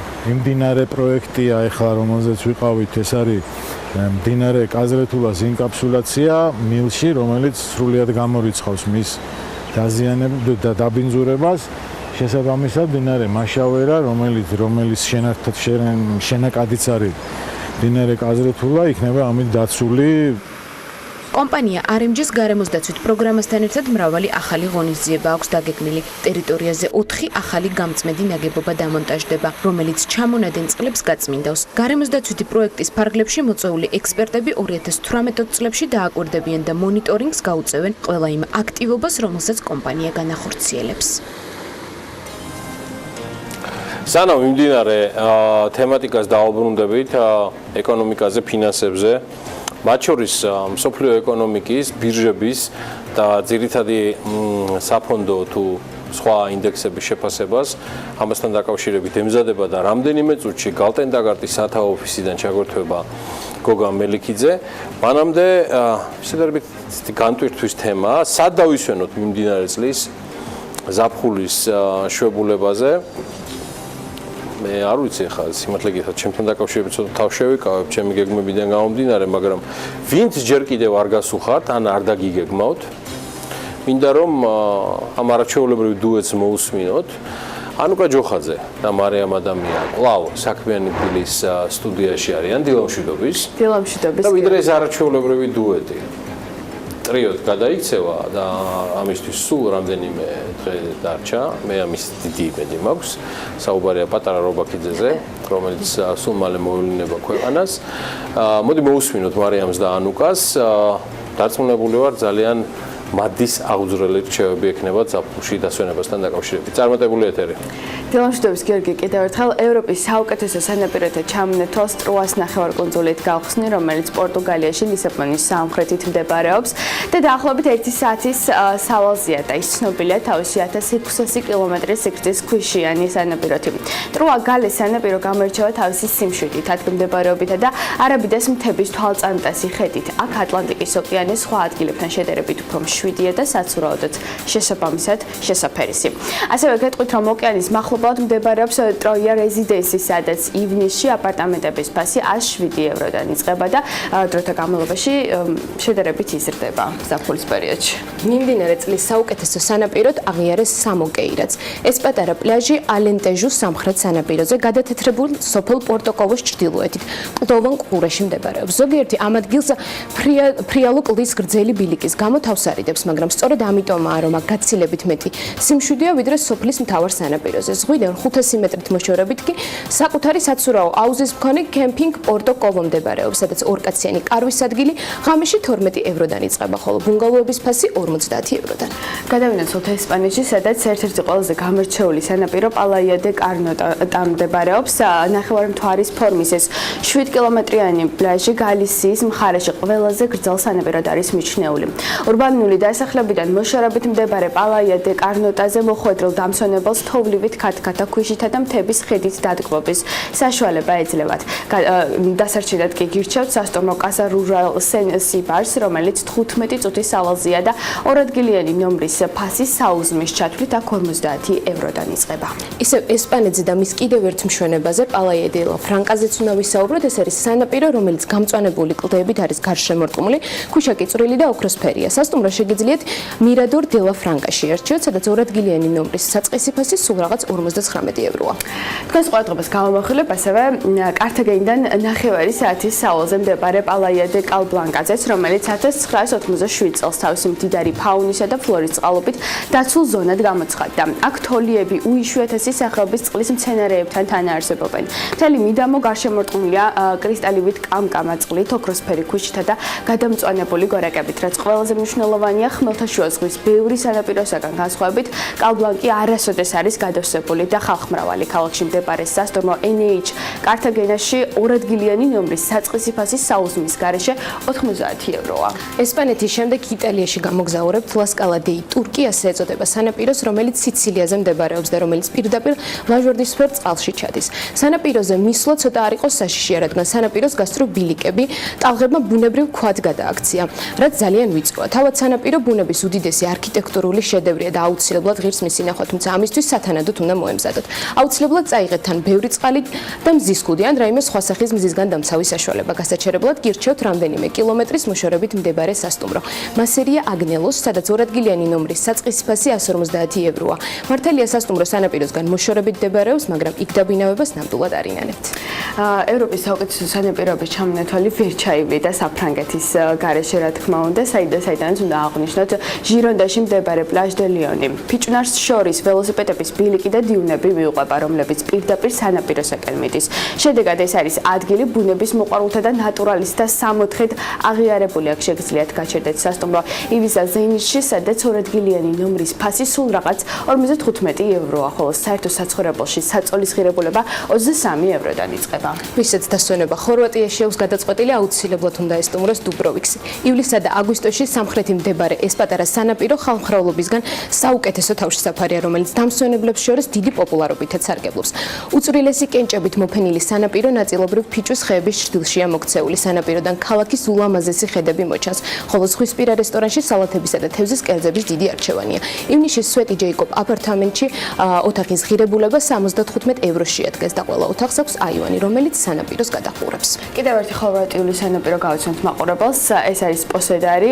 მართალია ხორვატიაში ამაზე უფრო ლამაზი ადგილებიც არსებობს, მაგრამ გეტყვით, რომ ველებიტის მთების ჩრდილში მდებარე ეს მშვიდი სანაპირო გამოირჩევა თავისი ოჯახური ატმოსფეროთი და ულამაზესი გამკამა წყლით. შეგიძლიათ ორადგილიანი ნომერი იქირაოთ სასტუმროს ხედიანი აივნით ამ მიდამოებში და ერთ-ერთი სასტუმრო, რომელიც შემიძლია რომ გამოყვა, ეს არის ლუჩია, სადაც ოთახის ფასი საუზმის ჩათვლით დაახლოებით 80 ევროა. სასტუმრო უბრალო ოთახებიდან პირდაპირ გადაჰყურებს კენჭიან საცურაო და გასარუჯ ადგილს. სანაპიროს ბულვართან მდებარე ბისტრო პიზა ლუნაში კი საკმაოდ დიდი ზომის და ნოყიერი პიცის დაგემოვნებაც შეუძლიათ.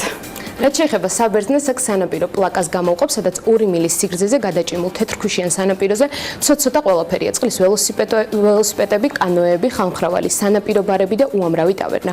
სწორედ აქ მდებარეობს სასტუმრო კომპლექსი მედუსა რეზორტი, სადაც ორადგილიანი ნომრის საწყისი ფასი 128 ევროა.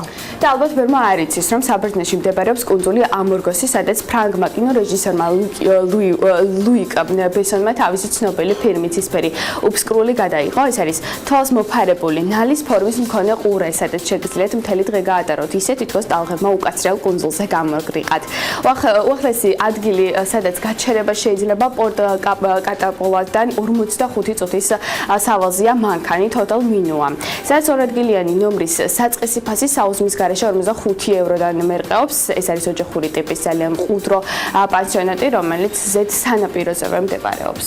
და ბოლოს მოგზაურობას გირჩევთ საბერძნეთში მდებარე ვატის სანაპიროზე, რომელიც ნახევარკალის ფორმის ქვიშიანი ყურია, გარშემორტყმული ქედებით, რომლებიც მას სრულიად იცავს ჩრდილოეთის ქარისგან. ყუდრო ადგილი თავისი არაღრმა წყლებით საუკეთესოა ოჯახთან ერთად დასასვენებლად. სანაპიროს გასწვრივ ქირავდება უბრალო ოთახები, რომელთა ფასი 70 ევროდან იწყება. ეს ის ადგილია, სადაც მთელი კვირა შეგიძლიათ საცურაო კოსტუმში გაატაროთ და ფეხსაცლის ჩაცმაც კი არ დაგჭირდეთ. იმედია საინტერესო რჩევები მივეცით მაყურებელს და გავუადვილეთ არჩევა დასვენების ადგილის და მიმართულების. მე დარწმუნებული ვარ, ეს ვიდეო გახდება ერთ-ერთი ყველაზე ახვადი, მონახულებადი ჩვენს ქსელში, BMG-ის ქსელში. ამისთვის მადლობა ანუკა ჯოხაძეს და მარიამ ადამიანს, თუმცა აქვე გავაგრძელებ, რაც ბოლოს მარიამას თქვა, რომ აი ამ ადგილების მონახულებას გირჩევთ უკლებრივ ყველას, მართლა საოცარი ადგილებია და დარწმუნებული ვარ, საქმიანი დილა გაძლევთ იმაზე მეტ მოტივაციას, რომ მართლა შეძლოთ და ესტუმროთ ამ არაჩვეულებრივ სანაპიროებს, როგორც მოგახსენეთ დღეს ანუკა ჯოხაძემ და მარიამ ადამიანს 15 საუკეთესო კუნძულის, ნახევარ კუნძულის ეთქვე რეიტინგი წარმოადგენს, ყველაფერი დანარჩენისთვის მოინახულეთ bm.g. მოდი ახლა გადავხედოთ რა მინდია დღეს საქართველოში. ამის შედარებით გრძელვადიანი პროგნოზი გავაკეთეთ, დაახლოებით 3 დღიანი და შემდგომ უკვე გავაგრძელოთ ჩვენი საქმიანი დილა. ამინდის პროგნოზის სპონსორია SEU დეველოპმენტი.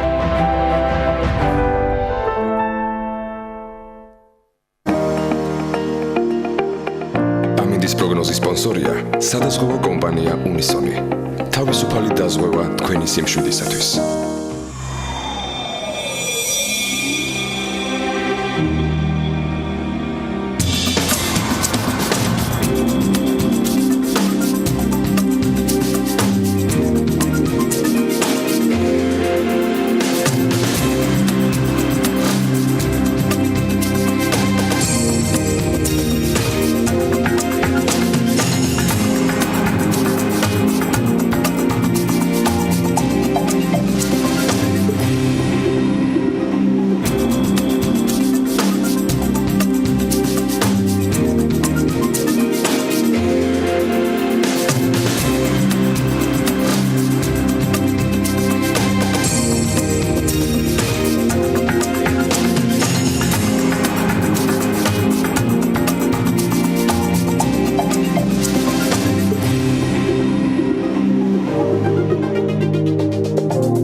ამინდის პროგნოზის სპონსორია SEU დეველოპმენტი.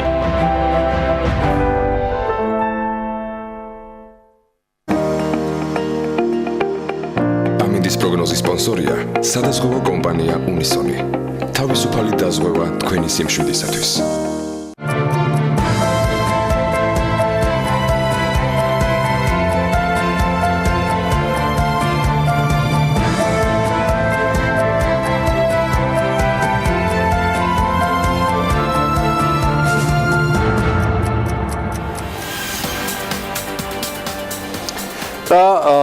დაპირებული ჩართვაც, რომელიც სულ რამდენიმე წამში განხორციელდება გალტენ დაგარტის სათავო ოფისიდან, გოგა მელიქიძე, საინვესტიციო ბანკის საბირჟო მიმართულების ხელმძღვანელი გვერდდება, დილა უთენია, დღეს სამშაბათია და გოგას დღე არის, მე მას მივესალმები, გოგა დილამშვიდობის.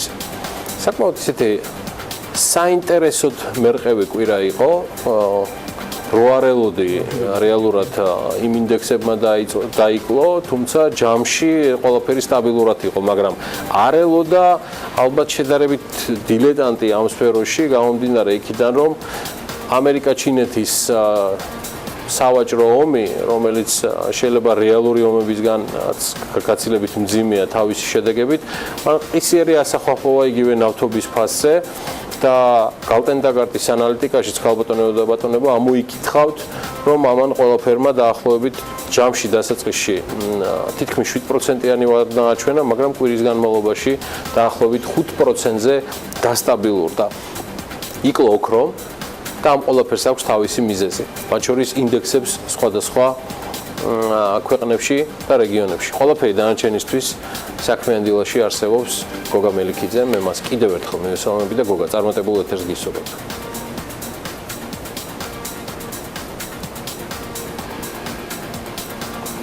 დილამშვიდობისა გიორგი, მოგესალმები, მივესალმები ტელემაყურებელს.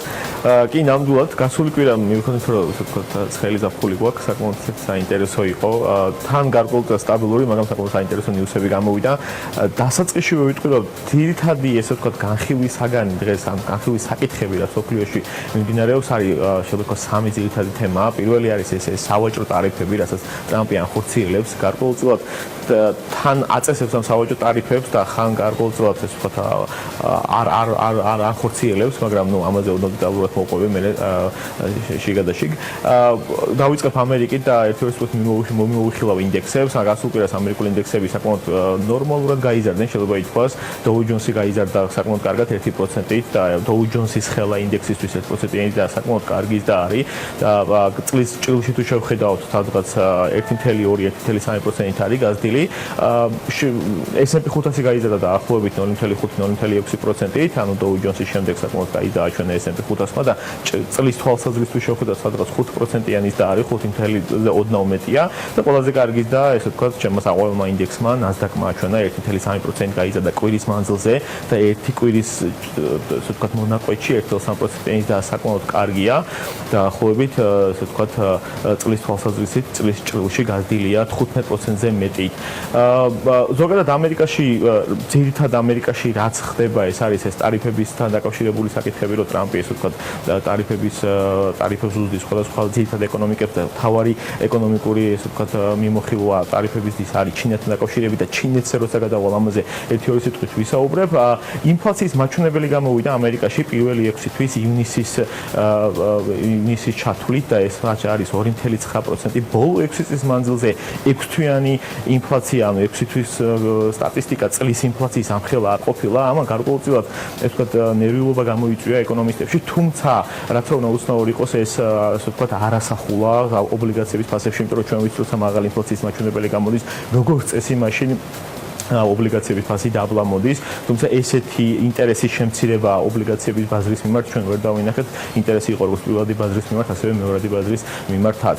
ნახოთ როგორ განვითარდება და რამდენად აისახება ეს მაღალი, ესე ვთქვათ, მიმდინარე წლის ინფლაცია ამერიკულ ეკონომიკაში და ზოგადად საპროცედურო განაკვეთებში. რაც შეეხება ნავთობის ფასი, მასენ სწორად აღნიშნე, გასული კვირის მანძილზე კვირის ჭრილში დავარდა 5%-ით, 5-ზე ოდნავ მეტი, 5.5%-ით და ზოგადად ნავთობის ფასში ჩვენ დაახლოებით 2 გზის კორექცია დავინახეთ მიმდინარე წლის მანძილზე. პირველი 2 თვის მანძილზე საკმაოდ კარგად იზრდებოდა ნავთობი და სადღაც 15%-ზე მეტით იყო გაზრდილი, მერე სადღაც 7%-იანი კორექცია განიცადა, შემდეგ ისევ ესე ვთქვათ თავისი ვარდნა ამოიღო და კარგად გაიზარდა ნავთობი და ახლა განიცადა 5%-ზე მეტი ვარდნა. მიუხედავად ამ ხელა ვარდნისა ნავთობის ფასის, ჩვენ ისევ ესე ვთქვათ ნავთობის ფასი შეიძლება ითქვას Nasdaq-ის ინდექსის მეორე ყველაზე კარგ წლის ჭრილში პერფორმანსს აჩვენებს 5.5% არის გაზრდილი წლის მანძილზე. რაც შეეხება ოქროს ფასი შეიძლება ითქვას რომ სტაბილურად ვარდება, წლის მანძილზე შემცირებულია დაახლოებით 4.5%-ით, გასულ კვირას შემცირდა 1.3%-ით. ოქრო ჩვენ ბევრჯერ ვიტყვია ჩემს წინა მიმოხილვებში რომ თავისი პერფორმანსით ნეგატიურ კორელაციაშია ამერიკულ ინდექსებთან, განსაკუთრებით S&P 500-თან და რამეთო S&P 500 სადღაც 5%-ზე ოდნავ არის გაზრდილი, ოქროც შეიძლება ითქვას იგივე პროცენტით არის შემცირებული 4.5%-ით და თავისი სტაბილურად ესე ვთქვათ სარკისებრი პირიქით ვითარდება ამერიკულ ინდექსებთან შედარებით. რაც შეეხება ევროზონაში შეიძლება ითქვას რომ იგივე მოლოდინებია რაც ამერიკასთან დაკავშირებით გამომჩა მე თქვა რომ ახლა იწყება მეორე კვარტლის ესე ვთქვათ ფინანსური შედეგების სეზონი და გასულ კვირის პარასკევს ამერიკულმა რამოდენიმე კომპანიამ გამოხმო თავის ფინანსური შედეგები, შეიძლება ითქვას რომ იგივე მოლოდინებია ევროზონაშიც მეორე კვარტლის ფინანსური შედეგების ელოდებიან ინვესტორები, როგორ ფინანსურ შედეგებს დადებენ ევროპული კომპანიები. ამავდროულად გასული კვირას იყო ეს Brexit-ის თემა და Brexit-თან დაკავშირებული საკითხები და ესაც ერთ-ერთი განხილვის საგანია ევროზონაში. ამავდროულად ის სატარიფო პოლიტიკა, რასაც ტრამპი ახორციელებს ევროპის ეკონომიკების მიმართ, გერმანია არის ყველაზე მსხვილი ეკონომიკა, რაც ევროპული პროდუქციის ექსპორტს ახდენს ამერიკაში და კონკრეტულ ინდექსებზე რო ვისაუბროთ, STOXX 600 გასულ კვირას ოდნავ შემცირდა და ზოგადად STOXX 600 საკმაოდ კაი პერფორმანსი ჰქონდა წლის დასაწყისში და ესე ვთქვათ ბოლო რამოდენიმე კვირა თავის პერფორმანსი საკმაოდ შეასუსტა. თუ შევხედავთ წლის ჭრილში STOXX 600 სადღაც 4%-მდე უარყოფით საჩვენებს და DAX 30, რაც გერმანული მთავარი ინდექსია და სწორედ ამ სატარიფო პოლიტიკის გამო DAX 30 სადღაც 3%-ზე მეტითა წლის მანძილზე შემცირებული. CAC 40 ეს არის ფრანგული ინდექსი, შეიძლება ყველაზე კაი პერფორმანსით გამოირჩევა, სადღაც 1.2%-ით არის გაზრდილი წლის თვალსაზრისით, მაგრამ ნუ ამერიკულ ინდექსებს შევხედავთ ეს და არაფერი არ არის მათთან შედარებით. FTSE 250, FTSE 100-იც დადებით ზაში არიან 1.5-1.8%-ით. ეს შეიძლება რაც ევროზონაზე თემაზე შეიძლება ითქვას ამ ეტაპზე გააჩნია როგორ განვითარდება მათ მიმართ სატარიფო პოლიტიკა უფრო კონკრეტულ კონტექსტში და როგორ ფინანსურ შედეგებს დადებენ ევროპული კომპანიები მეორე კვარტალის განსაკუთრებით. რაც შეეხება აზიას და იაპონიაზე რო ვთქვათ, ერთ-ერთი უცებ იაპონიაში ისეთი მნიშვნელოვანი ეკონომიკური მაჩვენებები არ გამოსულა, საკმაოდ აღსანიშნავი არის ის, რომ ნიკეი 225 კვირის მანძილზე, გასული კვირის მანძილზე გაიზარდა 3.7%-ით, რაც კვირის ჭრილში ამ ხელას და იაპონიის ნაირ სტაბილური ეკონომიკისთვის საკმაოდ კარგია, ანუ ნიკეი 225-მა შეიძლება ითქვას, რომ წლის მანძილზე რაც კლება ქონდა 4%-იანი, აქედან 3.5% შეიძლება ითქვას, რომ გაქვითა და ამოიღო და ახლა 1%-იანს ასაჩვენებს. სხვა ინდექსები, იაპონური ინდექსები, TOPIX მსხვილი კომპანიების ინდექსი არსებობს და TOPIX-ი შეგვეცვლილი კომპანიების ინდექსი, მაგ ინდექსებშიც გადავინახეთ 1.5%-ით, თუმცა ეს ინდექსები იმდენად მნიშვნელოვნად იყვნენ წლის მანძილზე შემცირებული, სადღაც 4-5%-ით, რომ ისინი კიდე ესე ვთქვათ, კარგ კლებას აჩვენებენ, სადღაც 4%-მდე მაინც არიან შემცირებულები წლის მანძილზე. რაც შეეხება ჩინეთს საინტერესოა, როგორც აღნიშნე, იმიტომ რომ ამერიკასა და ჩინეთს შორის არის მთელი ყურადღება გადატანილი, როგორ განვითარდება ეს სატარიფო პოლიტიკა. ჩინეთის ესე ვთქვათ, ამერიკამ შეუთვალა და დაახლოებით 100 მილიარდი დოლარის ჩინეთის სხვადასხვა იმპორტის კატეგორიებზე გაუზარდა ტარიფები და 10% გაუზარდა ტარიფები და ასევე ისაც გაუჟღერა, რომ 10% იმას ნაკლები ვიდრე ამას თავდაპირველად პირდებოდნენ. ზოგადად ეს პირველი ესე ვთქვათ სატარიფო კონკრეტული პროდუქციაზე ფასის გაზდა მათმა ამერიკამ სადღაც 6 ივლისს დაუწესა, შემდეგ გასულ კვირას კიდე ესე ვთქვათ 100 მილიარდის პროდუქცია ესე ვთქვათ გაუზარდა ტარიფი. ჩინეთმა მყისიერად უპასუხა და იგივე მოცულობაზე ამერიკულ პროდუქციაზე ასევე ტარიფის დასთან დაკავშირებით გააკეთა განცხადება. ერთი წუთით ეკონომისტები იძახიან, რომ მთელი ეს ზაფხულის მანძილზე ჩინეთსა და ამერიკას შორის ეს სატარიფო დაძაბულობა, განცხადებები და ესე ვთქვათ შეხვედრები გაგრძელდება. გარკვეული ეკონომისტები ინარჩუნებენ სკეპტიციზმს, რომ ეს წლის მანძილზე ვერ გადაიჭრება. გარკვეული ეკონომისტები იძახიან, რომ შემოდგომის მიმდინარე წლის ბოლო კვარტალში ეს პრობლემა გადაიჭრება, გარკვეული შეთანხმება მოხდება და რა თქმა უნდა საბოლოო ჯამში ეს სატარიფო პოლიტიკა და გაძვირება ტარიფების ბუნებრივია სოფლიო ეკონომიკის და ამ ნომინალურად ყოველდღიურ მსხვილ ეკონომიკას შორის რა თქმა უნდა დააწვება. ზოგადად ესეთი ტარიფების და როგორც იმპორტის კატეგორიების ტარიფების და მათ შორის ნავთობის ზამ ბუნებრივია გამოიწვია ინდუსტრიული ესე ვთქვათ წარმოების გაძვირება და საბოლოო ჯამში ეს იწვევს კიდევ უფრო მეტ დაწოლას ინფლაციური ფონის ზრდაზე და რამე თუ ინფლაციური ფონის და იყო ერთ-ერთი შეიძლება ითქვას განპირობებელი მიზეზი წლის მანძილზე პირველი კორექციის, ამან კიდევ უფრო მეტი ესე ვთქვათ დაწოლა გააჩინა ამ მიმართულებით და საინტერესოა აქ როგორ განვითარდება მოვლენები. ზოგადად სხვა განვითარებადი ეკონომიკებზე განვითარებადი ეკონომიკის ინდექსი საკმაოდ ცუდად გამოიყურება, ძირითადად განვითარებადი ეკონომიკის ინდექსს თუ შევხედავთ წლის მანძილზე, სადღაც გასული კვირის მანძილზე სადღაც 0.2 გააჩნია ინდექსი შევხედავთ, მაგრამ საშუალო სადღაც 0.2-0.3%-ით შემცირდნენ. წლის თვალსაზრისით განვითარებადი ეკონომიკის ინდექსი 7%-ზე მეტით არიან შემცირებულები, ანუ განვითარებადი ეკონომიკების ეს ვთქვათ საფონდო ინდექსშიც გარკვეული კლება გვაქვს. რაც შეეხება თურქეთზე ვიტყვიეთ ორ სიტყვას, თურქეთის ლირა 6% კიდევ უფრო მეტად შემცირდა დოლართან მიმართებაში, წლის ჭრილში 27%-აა შემცირებული, იმ დროს როდესაც 15%-იანი ესე ვთქვათ ქვეყანაში მიმდინარე ინფლაცია აქვს. ამ დროს მის მერაც ერდოღანი გახდა პრეზიდენტი, ინვესტორების თვალსაზრისით უფრო მეტად გაიზარდა სკეპტიციზმი თურქეთის ეკონომიკის მიმართ, ყოველ შემთხვევაში საკრედიტო რეიტინგების ესე ვთქვათ სტატიებს და განცხადებებს თუ გადავხედავთ და ახლანდელი პრეზიდენტ თურქეთის ერდოღანს გაცემს მეტი ესე ვთქვათ ძალაუფლების კონსოლიდირება შეუძლია, მას შეუძლია მოხსნას ეროვნული ბანკის პრეზიდენტი და მისი მოადგილეები, რაც აქამდე ესე არ იყო, ამ კიდევ ერთხელ უფრო მეტი სკეპტიციზმი გააჩნია, რამე თუ თურქეთში ვთქვათ საკმაოდ მაღალი ეს ეკონომიკური კრიზისი მწიფდება, ეკონომიკა ითხოვს მონეტარული პოლიტიკის გამკაცრებას, იმ დროს რაც ავტომატურად ასოცირდება საპროცენტო განაკვეთების გაზდასთან, იმ დროს როდესაც ერდოღანის ეს ვთქვათ ეკონომიკურ გეგმაში პირიქით შედის საპროცენტო განაკვეთების შემცირება და ეს ერთმანეთთან ურთიერთ გამომრიცხავი ესე ვთქვათ ეკონომიკური მოდელებია და ვნახოთ როგორ განვითარდება მოვლენები თურქეთში. გოგა, დიდი მადლობა. ძალიან საინტერესო იყო ეს ყველაფერი. უკვე დეტალურ პრეზენტაციას რომელიც გალტენ-დაგარტის საბიჟო მიმართულების ხელმძღვანელმა გიორგი მელიქიძემ წარმოადგინა, თქვენ BMG-ზე იხილავთ, შეგიძლიათ ასევე ეს ყველაფერი ნახოთ ცხადია გალტენ-დაგარტის ვებგვერდზე. ამასობაში კიდევ ერთი ინფორმაცია რუსულ Forbes-ზე დაყრდნობით ამჯერად, რომელიც რაც უკვე ნიკოლაი უსკოვის რედაქტორის გარეშე არის, ამერიკის შეერთებული შტატების პრეზიდენტის დონალდ ტრამპის შესახებ მან სტატია გამოაქვეყნა, ეს წინ უძღოდა ჰელსინკიში პუტინ ტრამპის შეხვედრას, რომელშიც ნათქვამია ამ სტატიაში, რომ პრეზიდენტის ბიზნესი ერთგვარად საფრთხის ქვეშ არის, მცირდება მისი შემოსავლები, პარტნიორები კი მასიურად წყვეტენ მასთან კონტრაქტებს. აი რატომ და რამდენით მცირდება ტრამპის შემოსავლები პრეზიდენტის პოსტის დაკავების შემდეგ, ეს ყველაფერი არის დეტალურად აღწერილი ანუკა ჯოხაძის სიუჟეტში, რომელიც სულ რამდენიმე წუთის წინ აქ გვიჩვენებდა გვერდს მარიამ ადამიანთან ერთად. მოდი ნახოთ სიუჟეტი და შემდგომ უკვე გავაგრძელოთ საუბარი სხვა თემაზე ახალ სპიკერთან.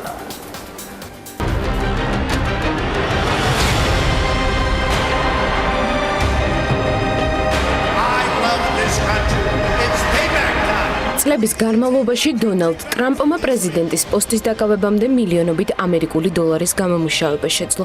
სასტუმრო კომოდორი ტრამპ თაუერი, ამერიკის გოლფის მოედნები და კლუბი. ეს ყველაფერი სწორედ მის სახელთან ასოცირდება. თუმცა პოსტის დაკავებიდან სულ ცოტა ხანში მისმა შემოსავლებმა კლება დაიწყო. God bless America. თებერვალში Forbes-მა პრეზიდენტის ქონების შესახებ ინფორმაცია გამოაქვეყნა, რომელიც 3,1 მილიარდ ამერიკულ დოლარს უტოლდებოდა და რაც ძირითადად გოლფის სათამაშო მოედნებზე და სხვადასხვა ნაგებობებზე მოდიოდა. Washington Post-ის ინფორმაციით 2006 წლიდან 2014 წლამდე ტრამპმა 400 მილიონის ინვესტიცია ახალი შენობების მშენებლობაში ჩადო.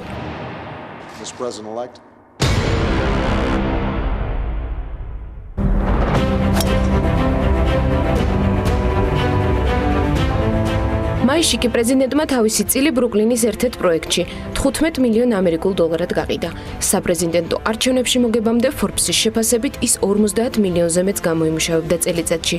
თუმცა პრეზიდენტობის საწყის პერიოდში მან მაინც შეინარჩუნა ეს ტემპი.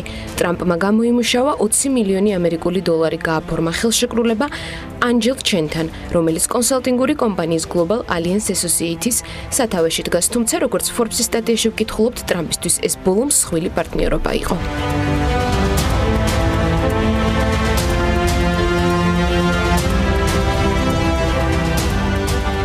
2018 წელს ტრამპის პარტნიორებმა 19 ობიექტი, ხოლო თავად მან ლოს-ანჯელესში გოლფის მოედანთან ახლოს მდებარე 5,6 მილიონი ამერიკული დოლარის ღირებულების 3 ნაკვეთი გაყიდა. ტრამპის 2016 წლის დეკლარაციის მიხედვით მას 5 კომპანია ეკუთვნოდა, თუმცა ბოლოს გამოქვეყნებულ დეკლარაციაში მათი რაოდენობა ერთ-ერთეულამდე არის შემცირებული.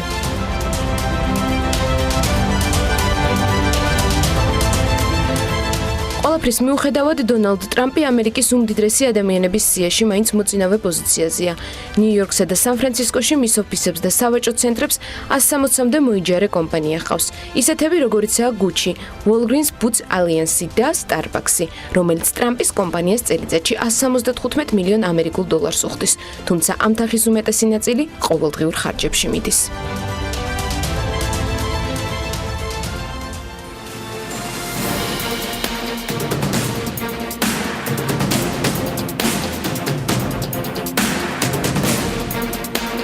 თბილისში ბიზნეს სახლის მშენებლობის ტენდერი ამხანაგობა ბიზნეს სახლმა მიმდინარე წლის აპრილში გაასაჩივრა. საუბარია 71 მილიონ 621,000 ლარიან ტენდერზე, რომელშიც გამარჯვებული დაგი იყო.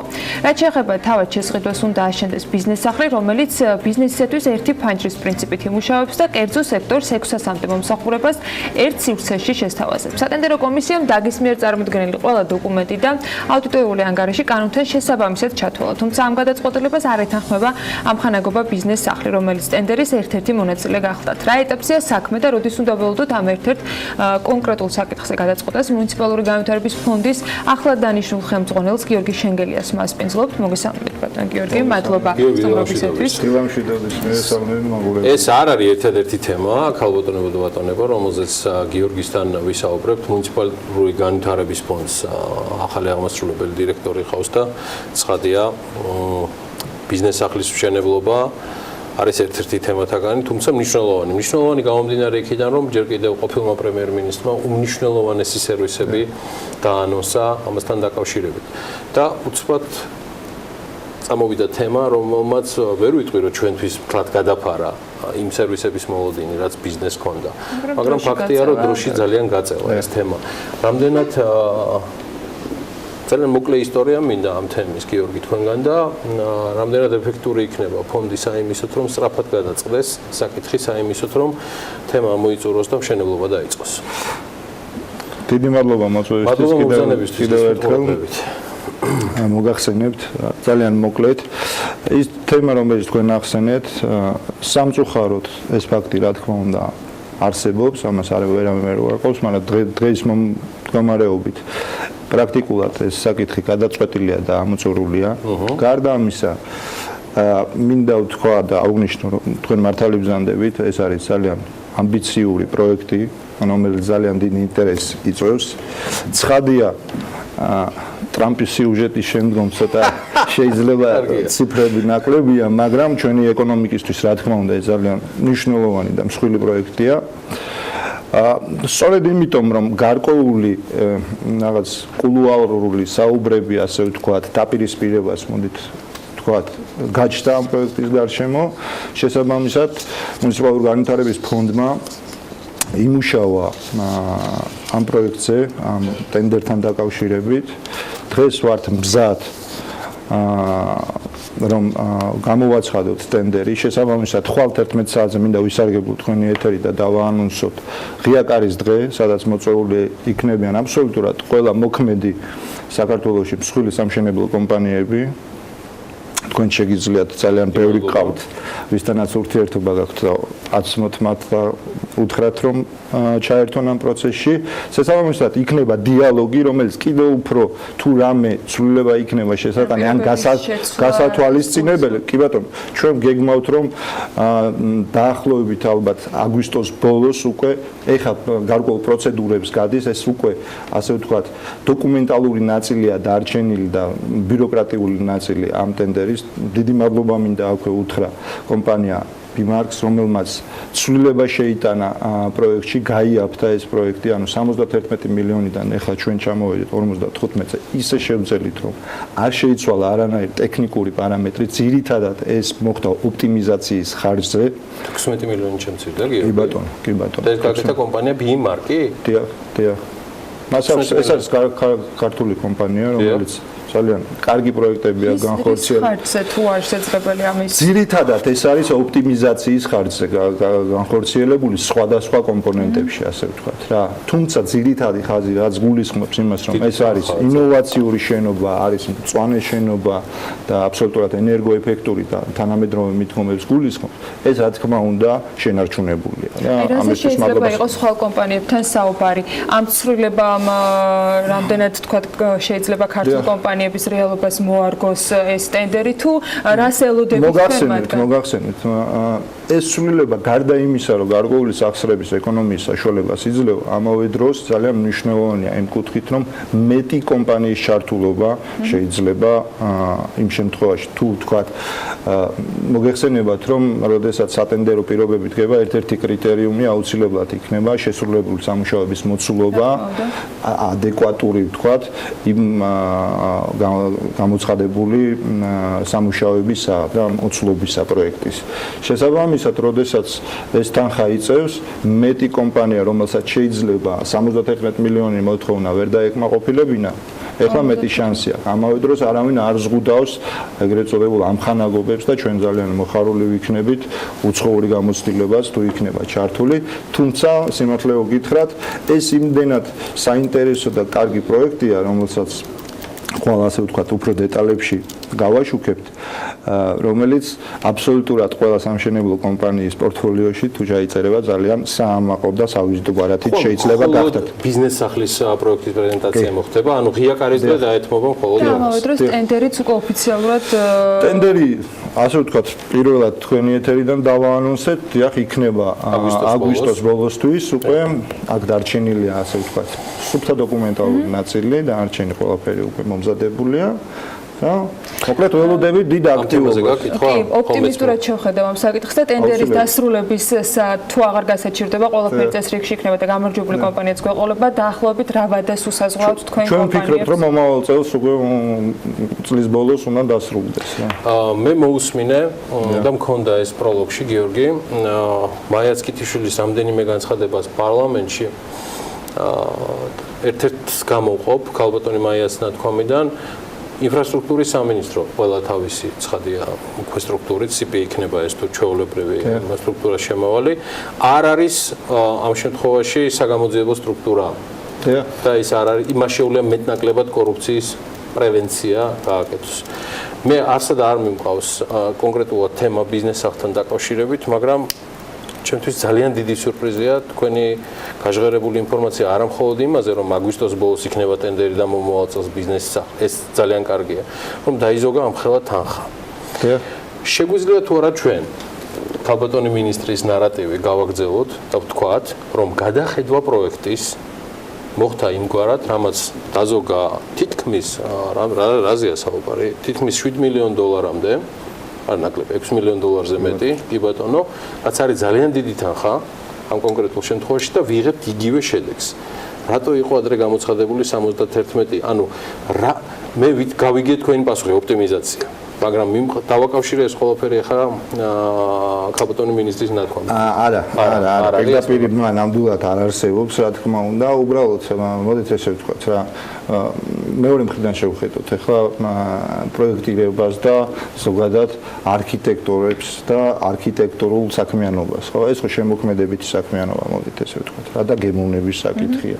ოპტიმიზაცია ამ შემთხვევაში რა ესეც ვთქვათ გარკვეული ბიზნესის ხედვის ფუნქციაა და გემოვნების თემა შეიძლება დოქტორულ ინჟინერული გადაწყვეტილების გადაწყვეტეთ მაშინ ახალ კომპანია დაგექირავებინათ და ამ ნაწილში გადაგეხედათ პროექტი არ არის ახალი კომპანია ეს კომპანია ჩართული იყო თავის დროზეც აქ არის უბრალოდ საუბარი იმაზე რომ ჩვენ ამ შემთხვევაში ჩვენი ამოცანა არ იყო ის რომ გინდა თუ არა ეს რამენაირად შეგვემცირებინა უბრალოდ ამოცანა იმისი რომ მეტი კომპანიას ქონოდა საშუალება რომ ჩართულიყო ეს ნამდვილად და მივიღეთ ის შედეგი რომელიც მივიღეთ. კარგი, ტრადიციულად ცოტა დრო და უამრავი თემა რომელიც გიორგისთან გვაქვს. თემა ეხება თბილისი რუსთავის გზის მშენებლობის განახლებას, როშკა-არხოთის გზის მშენებლობას, ბაკურიანის შემოვლითი გზა, ბოტანიკური ბაღის თემა ჩემო ბატონო, ნეპკოს პროექტები, მეტროს უსაფრთხოების ნორმები რომელიც ასევე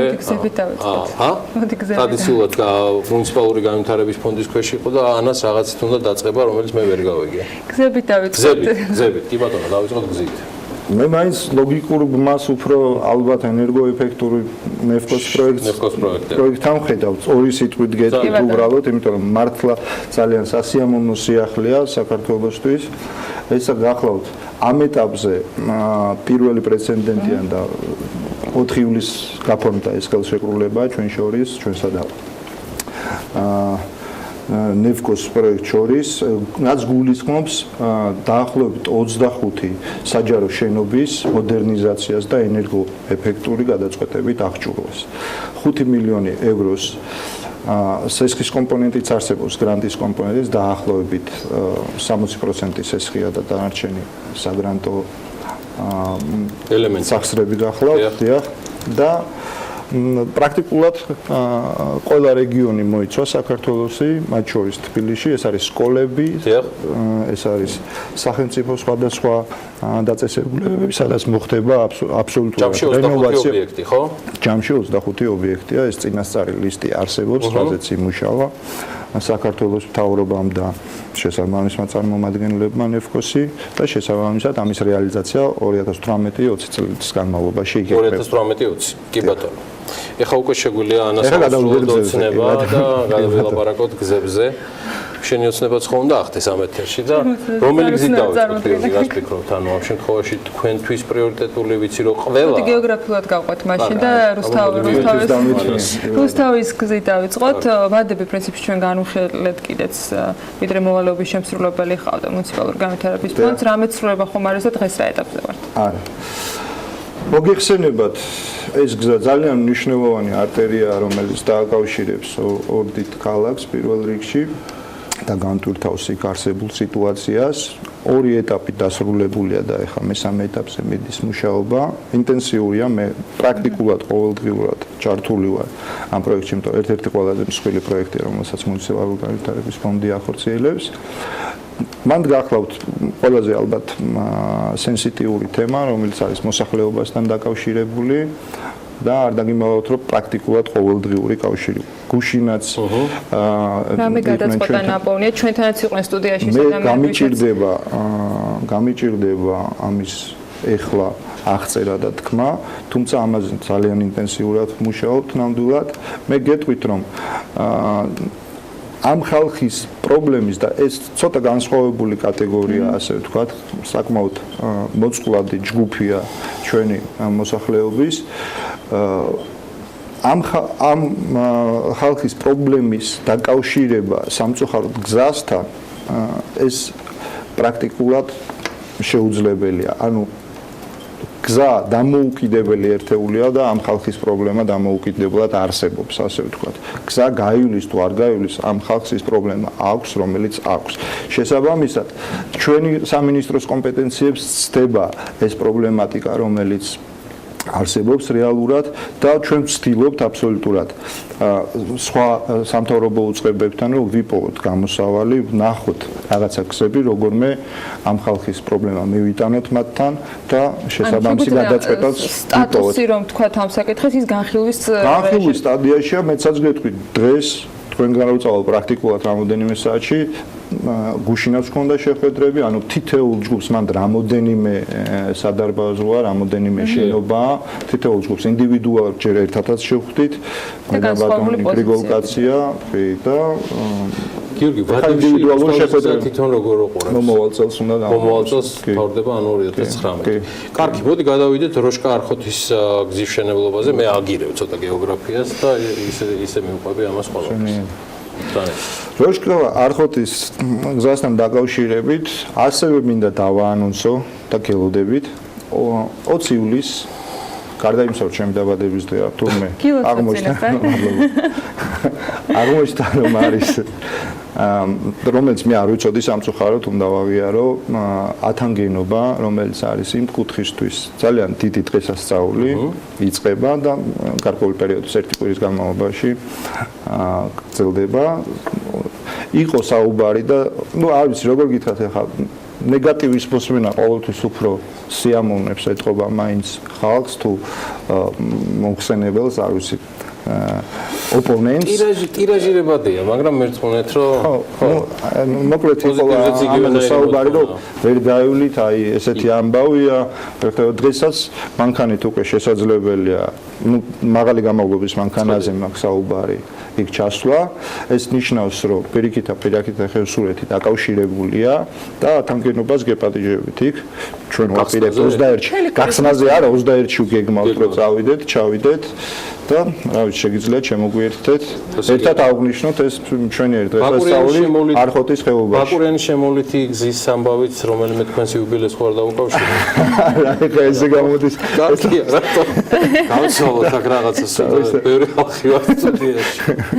გიზბეთ ბაკურიანი. ბაკურიანის შემოვლით გზა მე გასულ კვირას მოვინახულე, ეს ძალიან მნიშვნელოვანი პროექტია. ეს ერთ-ერთი შემადგენელი ნაწილია, რამაც უნდა განმუხტოს და საბოლოო ჯამში გამართული ჯანსაღი ინფრასტრუქტურა მივიღოთ დაბა ბაკურიანში, იმიტომ რომ მოგეხსენებათ, რომ ყოველწლიურად იზრდება ტურისტული ნაკადები, ინტენსივობა და რა თქმა უნდა ცხადია, თავისთავად ცხადია, რომ უკმაყოფილების დონეც მატულობს. ამიტომ ეს პროექტი ძალიან მნიშვნელოვანია, რაც შეიძლება სწრაფ რეჟიმში წავიდეს, შესაბამისად ასევე ძალიან აქტიურად ვარ ჩართული. შერჩეულია უკვე მან ანუ ეგრეთ წოდებული design build-ის პროექტით მივდივართ, ანუ პროექტირება პლუს მშენებლობა, შესაბამისად უკვე პროექტირება იმ ფაზაშია, რომ ძირითადი გზა შერჩეულია, რამოდენიმე ალტერნატივიდან არჩეულია ყველაზე მარტივი, ამავე დროს ყველაზე ნაკლები ზეგავლენა რო იქონიოს გარემოზე ისეთი მიმართულება და ეხლა აი ზუსტად ჩვენი მხარეს არის, ასე ვთქვათ, ბურთი კონტრაქტორმა ეს წარმოადგინა და ჩვენ უნდა მაქსიმალურად ვეცადოთ რომ დავუდგეთ მხარში, დროულად გადაუწყვიტოთ ის ბიუროკრატიული პროცესები, რომელიც თანხლებია პროექტის შეთანხმებასთან და აი ბიზნეს სახლი რომ ყოფილიყო, რა თქმა უნდა, ეს ბევრად უფრო მარტივი იქნებოდა, იმიტომ რომ ერთი სივრცეში მოხდებოდა ამ ყველაფრის შესრულება. და უკეთეს პირობებში მაინც გიწევთ ბუნებრივი საფარის სხვა მდგომარეობის შეცვლა ან თუნდაც ტყის გაჭრა ამ გზისათვის? ახალი გზა, როდესაც გადის, ეს სამწუხაროდ ეს გარდაუვალი პროცესებია. თუმცა მინდა გითხრათ, რომ სამწუხაროდ, რაც ჩვენთვის ასევე სიურპრიზი იყო, გარკვეულ უბნებში ჩვენი მოლოდინი რო იყო, რომ ტყის საფარი დაგხვდებოდა უკანონო ჭრასთანაც, როგორც ჩანს გვაქვს. მაინც და ეს მეორე პრობლემაა, რომელიც ქვეყნის წინაშე დგას და იქ გარკვეული უბნები დაზიანებულია და აღარ არსებობს, ასე ვთქვათ. ეს ფაქტია. კი, სამწუხაროდ ესეთი ფაქტი არსებობს. ვადებში მაგას თემა როგორ ახსენეთ, მე არც გამომძიებელი ვარ, ვერ გეტყვით როდისაა მოჭრილი, მაგრამ ესეთი სამწუხაროდ ესეთი ფაქტები არსებობს და კონტრაქტორთან არსებული ხელშეკრულება ვადებს რას ითვალისწინებს ბაკურიანის გზასთან დაკავშირებით? მარტში უნდა დასრულდეს 2019 წლის, მაგრამ ჩვენ ფიქრობთ, რომ გვინდა, არ ვიცი ხა რამდენად გამოვა რეალურად, მაგრამ ასე ვთქვათ, მიზანი გვაქვს, რომ წლის ბოლომდე შევასრულოთ, ასე ვთქვათ, რადგან ტურისტულ სეზონზე უკვე შევძლოთ, ზამთრის სეზონზე იყოს. კარგი, დედაქალაქს ხარ დაუბრუნდეთ? კი, მეტროს რომელთან დაკავშირებითაც რამდენიმე რეგიონი არის, რომ მეტროზე უსაფრთხოების ნორმები აქვს საკრებულოს მიღებული. საკრებულოს მერიისგანაც იყო გადაწყვეტილების გადახედვასთან რამდენიმე. კარგი, მეტროსთან და მეტროთი დავიწყოთ და მე დავამთავროთ მწვანე თემით თბილისის ბოტანიკურ ბაღს არის ახლა. ზუგდიდის ბოტანიკურ ბაღს მოპატია. თბილისის სკოლებთან და ბაღებთან მაგასთან დაკავშირებით მომავალ კვირას გვაქვს სიურპრიზები, ასე ვთქვათ და მაშინ სიურპრიზების დილა. რამდენიმე მეტროსთან დაკავშირებით იყო გეგმა დედაქალაქის მერიასაც ჰქონდა კონკრეტული თარიღები გაწერილი, მაგრამ აქაც ცვლილებები შევიდა, იმიტომ რომ აღმოჩნდა, რომ გვაქვს ისეთ კრიზისულ ადგილებში პრობლემები, როცა შეიძლება აი თლად ჩამოქცევის პირას იყოს და ამიტომ გადაიხედა ვადებმა გადაიწია. აქ რა სიახლეები გვაქვს და აქ რა ვადებში გვაქვს გაწერილი დღეს გეგმა. მომავალ წელს დასრულდება ეს პროექტიც, უკვე მზად არის, გამოცხადებულია პრაქტიკულად გამოცხადების წინ ვართ და დაახლოებით 15 მილიონი ევროს ღირებულებისა ეს პროექტი, რაც გულისხმობს მთლიანად სისტემის განახლებას. აქ არის საუბარი. წარმოიდგინეთ, რომ 1965 წელს მიიღო თბილისმა მეტროპოლიტენი. მას შემდეგ, როდესაც ეს პირველად დამონტაჟდა ეს სისტემები, აქ არის საინჟინრო კომუნიკაციებზე საუბარი და ექსპლუატაციაში მიღების შემდეგ არაფერი არ შეხებია მას. შესაბამისად, მართლასავალო მდგომარეობაა, ძალიან მნიშვნელოვანი პროექტია ეს, იმიტომ რომ პრაქტიკულად შეიძლება ეს თუ დღეს არ გაკეთდა, ხვალ შეიძლება გაჩერდეს უბრალოდ და ერთ-ერთი მთავარი სატრანსპორტო არტერია თბილისში გადაიკეთოს. რას მოიცავს პროექტი, რომელზეც თქვენ ხსავთ, რომ სარემონტო სამუშაოებს, ვიცი რომ მერია ხელმძღვანელობდა. სარემონტო სამუშაოები ცალკე. ესკალატორებიც თქვენს ნაწილში. აქ არის მთლიანად საინჟინრო კომუნიკაციები, რაც არის, ეს არის როგორც გაგრილების სისტემა და ვენტილაციის სისტემა, ისე ელექტროგადამცემი სისტემა, ასე ვთქვათ, სასიგნალო სიგნალიზაციის სისტემა, ამის მთლიან რენოვაციას მოიცავს ეს პროექტი, რომელიც მომავალ წელს განხორციელდება. კარგი, და ვიდრე რეზუმირებისთვის თქვენ მოგცემთ დროს, მაინტერესებს ზუგდიდის ბოტანიკური ბაღის ამბავი, ისევ თბილისზე არ წამოვიწყდეს რამე, რას ვაპირებთ, რა ვადებზეა საუბარი, რა ინვესტიციებს ითვალისწინებს და რეალურად რას მივიღებთ. ჩვენ რამდენიმე რენდერი გიორგი ვნახეთ ადრე და შეიცვალა და იხვეწა, ანუ რა ეტაპზე ვართ ამ თემასთან დაკავშირებით? ძალიან ინტენსიურად მიდის მუშაობა იმ არსებული პროექტის პირობებში, ხო? კი, ცვლილებები აღარ ყოფილა.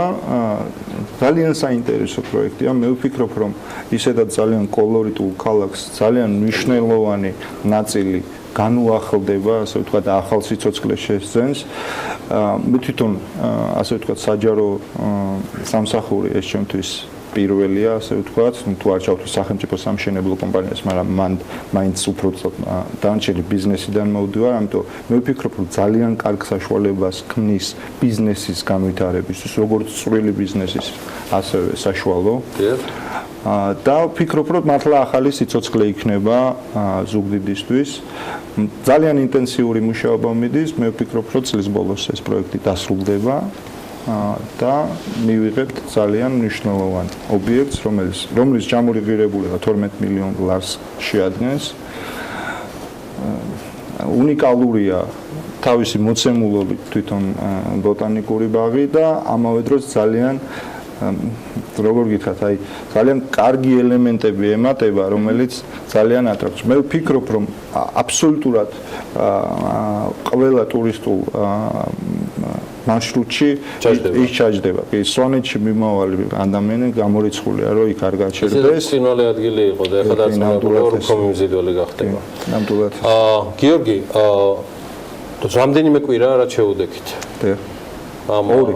ორი კვირაა, ხო? ორი კვირაა. ძალიან მოკლედ, მანამდე ბიზნესიდან გამომდინარე, იყო თუ არა შეხება პროფილური ოდესმე მუნიციპალური განვითარების ფონდთან და ბოლო პროფილური მაინც ხა მუნიციპალური განვითარების ფონდი იმდენი მიმართულებით მუშაობს, რომ რთულია რაღაცასთან შეხება არ გქონდეს და მაინც თქვენი ბექგრაუნდიდან გამომდინარე, წარსული საქმიანობიდან გამომდინარე, ძალიან მოკლედ ბიზნესში რა მიმართულებებით მოღვაწეობდით და შემდეგ როგორ აღმოჩნდით MDF-ში? დავიწყოთ ესე იგი, პირველადი ასე ვთქვათ, სადაც ფეხი ავიდგეს საბანკო სექტორი იყო. შემდგომ უკვე გადავედით საინვესტიციო საქმიანობაზე, საინვესტიციო პროექტები იყო ძალიან მრავალმხრივი, როგორც სოფლის მეურნეობის მიმართულებით, ასევე სამშენებლო მიმართულებით. მას ამის შემდგომ გადავინაცვლე ინფრასტრუქტურულ მშენებლობაში, ასე ვთქვათ, აქ იყო გზების მშენებლობა, აქ იყო რკინიგზის მშენებლობა, რომელიც ეს სახელმწიფო კომპანია თქვენ რა ახსენეთ? არა, სახელმწიფო კომპანია, კერძო კომპანიით ვიყავით ჩართული. ამის შემდეგ გადავინაცვლე, ასე ვთქვათ, სადაზღვევო სექტორში და თქვენი გადაცემების სტუმარი ვიყავი, მქონდა პატივი. ხოლო შემდგომ უკვე მოხდა, ასე ვთქვათ, ჩემი ჩართვა სახელმწიფო სამშენებლო კომპანიაში. შესაბამისად, ხადია უკვე კი, თუმცა ვერ ვიტყვი, რომ როდესაც სადაზღვევო სექტორში მოღვაწეობდი, ასე ვთქვათ, არ ვიყავი ჩართული სამშენებლო საქმიანობაში, მოგეხსენებათ, როდესაც საავადმყოფოების პროექტი განხორციელდა, გადმოეცა მათ შორის იმ კომპანიას, რომელშიც მე ვმუშაობდი, 7 საავადმყოფოს მშენებლობა მოგვიწია სხვადასხვა რეგიონში. დიახ. როგორც სადაზღვევო კომპანია. კი ბატონო, 2010 წელს იყო ესეთი პროექტი, როდესაც სახელმწიფო დაზღვევა ხორციელდებოდა სადაზღვევო კომპანიების მეშვეობით, მაგ პერიოდში მათ დაევალათ რეაბილიტაცია იმ გარკვეულ რეგიონებში, სადაც იყვნენ წარმოდგენილები. მშენებლობის ან რეაბილიტაციის. რაღაც კითხვა მაქვს. აი ხა იმ გადმოსახედიდან, რომელსაც თქვენ ამდენი წლის განმავლობაში აღწერდით და იმ პირველი პასუხიდან, რომელიც პირველ კითხვაზე გაგვეცით, გადახედვასთან დაკავშირებით და ტენდერში უფრო მეტი კომპანიის შესაძლო მონაწილეობასთან დაკავშირებით. სატენდერო პირობებზე თვლით თუ არა, რომ თავარ გამოწვევად რჩება კვალიფიციური კომპანიები, რომლებსაც შეუძლიათ, რომ მათ შორის მუნიციპალური განვითარების ფონდის მიერ გამოცხადებულ პროექტებში მონაწილეობა მიიღონ. თუ ამას არა, მაშინ რას? ხო, თავარ გამოწვევად შეება რა თქმა უნდა რა, იმიტომ რომ მოდით ესე ვთქვათ რა, აქ ყოველთვის არის ძალიან მნიშვნელოვანი ის ოქროს შუალედის პოვნა, რომელიც საშუალებას მოგცემს, რომ შეირჩეს ძალიან კვალიფიციური კომპანია, მაგრამ ამავე დროს არ დაიჩაგროს სხვა, რომელიც შეიძლება დღეს ვთქვათ, იმდენად მომზადებული არ იყოს, მაგრამ მას პოტენციალი აქვს. მოდით ესე ვთქვათ რა, არ შეიძლება რომ ჩვენ ეს სწორედ მაგას ვემსახურებით, რომ ეს ოქროს შუალედი უნდა ვიპოვოთ. ხარისხი დამაკმაყოფილებელი იყოს requirement, რომელიც არის მოთხოვნა, რაც არის, ის დამაკმაყოფილებელი იყოს და ვიყოთ დარწმუნებული იმაში, რომ პროექტი, ასე ვთქვათ, სანდოხელშია და ეს ის კომპანია, რომელიც შეძლებს ამის შესრულებას. არ არის სანდოხელში, იმიტომ რომ რამდენჯერმე ჩვენს გაუწყერით შემსრულებლებს ერთი მარტივი მიზეზის გამო და ბოლოს მოვისმინეთ ამ სტუდიაში ბატონ გიორგი ირაკლი ქარსელაძის ინტერვიუ, სადაც მინისტრის პირველმა მოადგილემ ბრძანა, რომ შემოვა საკმაოდ სოლიდური საჯარიმო სანქციები პირობების შეუსრულებლობის შემთხვევაში კერძო სექტორის მხრიდან. ანუ საუბარია ბევრ კონტრაქტორზე, რომლებიც ვადებში და ვადების მიღმა ხარისხობრივი კომპონენტი ძალიან დაბალი და რაც ყველაზე მძიმეა, ინჟინრულ დაგეგმარებითი სამუშაოები ძალიან დაბალი ხარისხის. ეს იყო მისი წუხილის ძირითადი მიზეზი. Ну, აქ ალბათ აუცილებლად უნდა შევეხოთ და ვთქვათ, სამწუხარო რეალობას უნდა გაუსწოროთ თვალი, რომელიც საქართველოში არსებობს, ჩვენი თაობის გეპი, რომელიც არის, ანუ ჩავარდნა აბსოლუტურად ყველა ჩვენი თაობის ძირითადად საინჟინრო საქმიანობას არ ირჩევდა, მიდიოდა ან იურიდიული განათლების მიმართულებით, ან ფინანსების და ეკონომიკის განათლების. შესაბამისად, სამწუხაროდ დეფიციტი არსებობს კადრების, კვალიფიციური საინჟინრო პერსონალის გულისხმობ, მაგრამ მე ვფიქრობ, რომ ამ მიმართულებით და სხვათა შორის ეს ერთ-ერთი გამოწვევა და მიმართულებაა მუნიციპალური განვითარების ფონდის, რომ საგანმანათლებლო ინფრასტრუქტურა იყოს გამართული. ისე, მოდით ესე ვთქვათ, რამოდენიმე ძირითად მიმართულებას გამოვყოფთ მე მუნიციპალურ განვითარების ფონდში, ეს არის განათლება, ეს არის კულტურა და ტურიზმი და სპორტის მიმართულება. ამ სამივე მიმართულებით ჩვენ მუშაობთ და ვფიქრობთ, რომ ძალიან მალე ძალიან საინტერესო პროექტებს დავაანონსებთ, გავაჟღერებთ თქვენი ეთერიდან და კიდევ ერთხელ მადლობას გეტყვით. გიორგი შენგელია, მუნიციპალური განვითარების ფონდის აღმასრულებელი დირექტორი. მე კიდევ ერთხელ შევახსენებ განსაკუთრებით ჩვენ საქმიან მაყურებელს, ითაც დავიწყეთ ინტერვიუ გიორგი შენგელიასთან. ხვალ 11 საათზე იაკარის დღეს აწყობს მუნიციპალური განვითარების ფონდი. საუბარია ბიზნესის სახლის მშენებლობის განახლებაზე, ტენდერი შედგა მისი საორგანიზაციო ნაწილი და ხვალ 11 საათზე ნებისმიერ და ყველა დაინტერესებულ სამშენებლო კომპანიას შეიძლება დაესწროს, მიიღოს მონაწილეობა კითხვა-პასუხში თუ ნებისმიერ სხვა ფორმატში მუნიციპალური განვითარების ფონდის მესვეურებთან და ხელმძღვანელებთან საიმისოდ, რომ აწუկე 55 მილიონიანი ტენდერის პირობებს დეტალურად გაეცნონ. შეგახსენებთ, რომ მუნიციპალური განვითარების ფონდის და კომპანია ბიმაკის ერთობლივი კოოპერაციის შედეგად დაახლოებით 16 მილიონი შემცირებული არის 71 მილიონიდან 55-მდე ბიზნესის სახლის სამშენებლო ტენდერი და მოკლედ საკმაოდ საინტერესო შესაძლებლობასთან გექნებათ საქმე. გიორგი, მადლობა. წარმატებები. რეკლამაა და სულ მალე უკვე შემდეგი თემით გიბრუნდებით. ბეკაბაციკაზე შემოგვიერთდება იმედია მალე.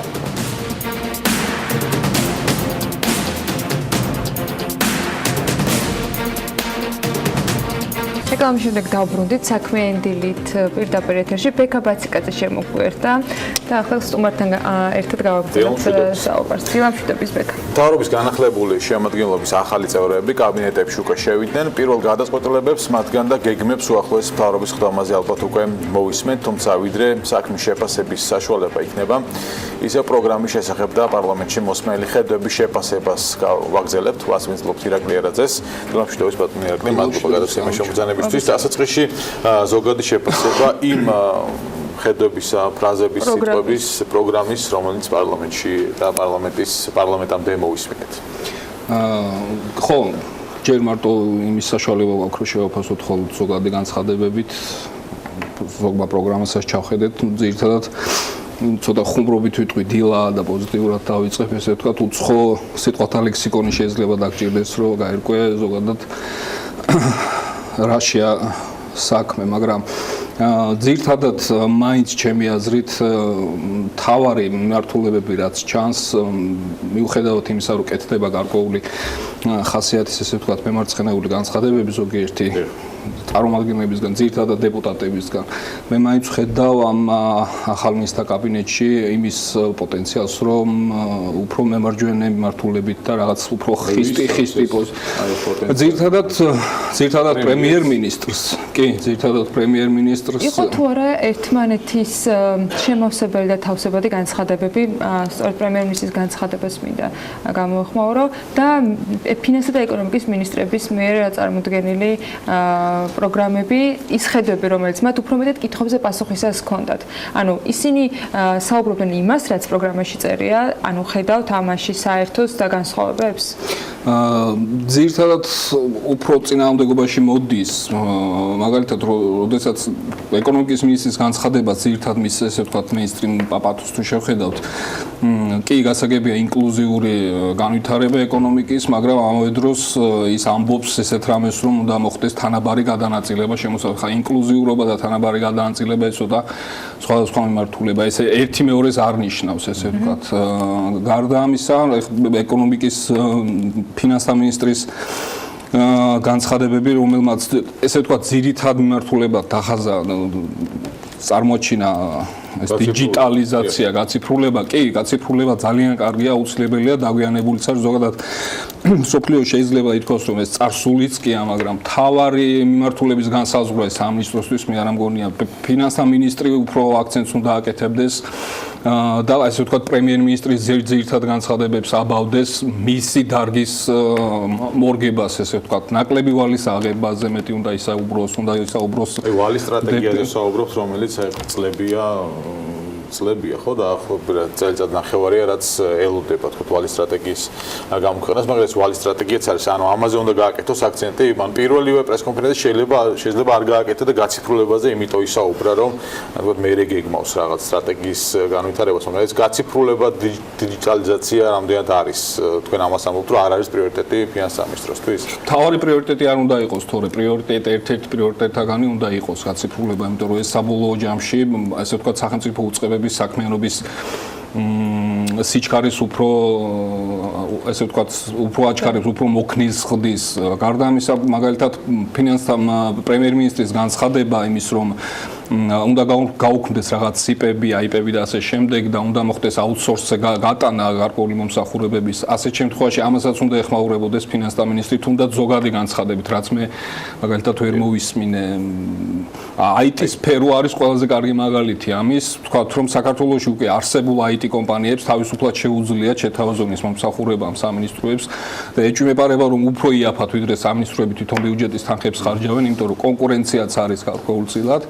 და უფრო ამაზე უნდა ყოფილიყო აქცენტები მინისტრების მხრიდან. კლასტერიზაცია, ინდუსტრიალიზაცია რას გეუბნებათ?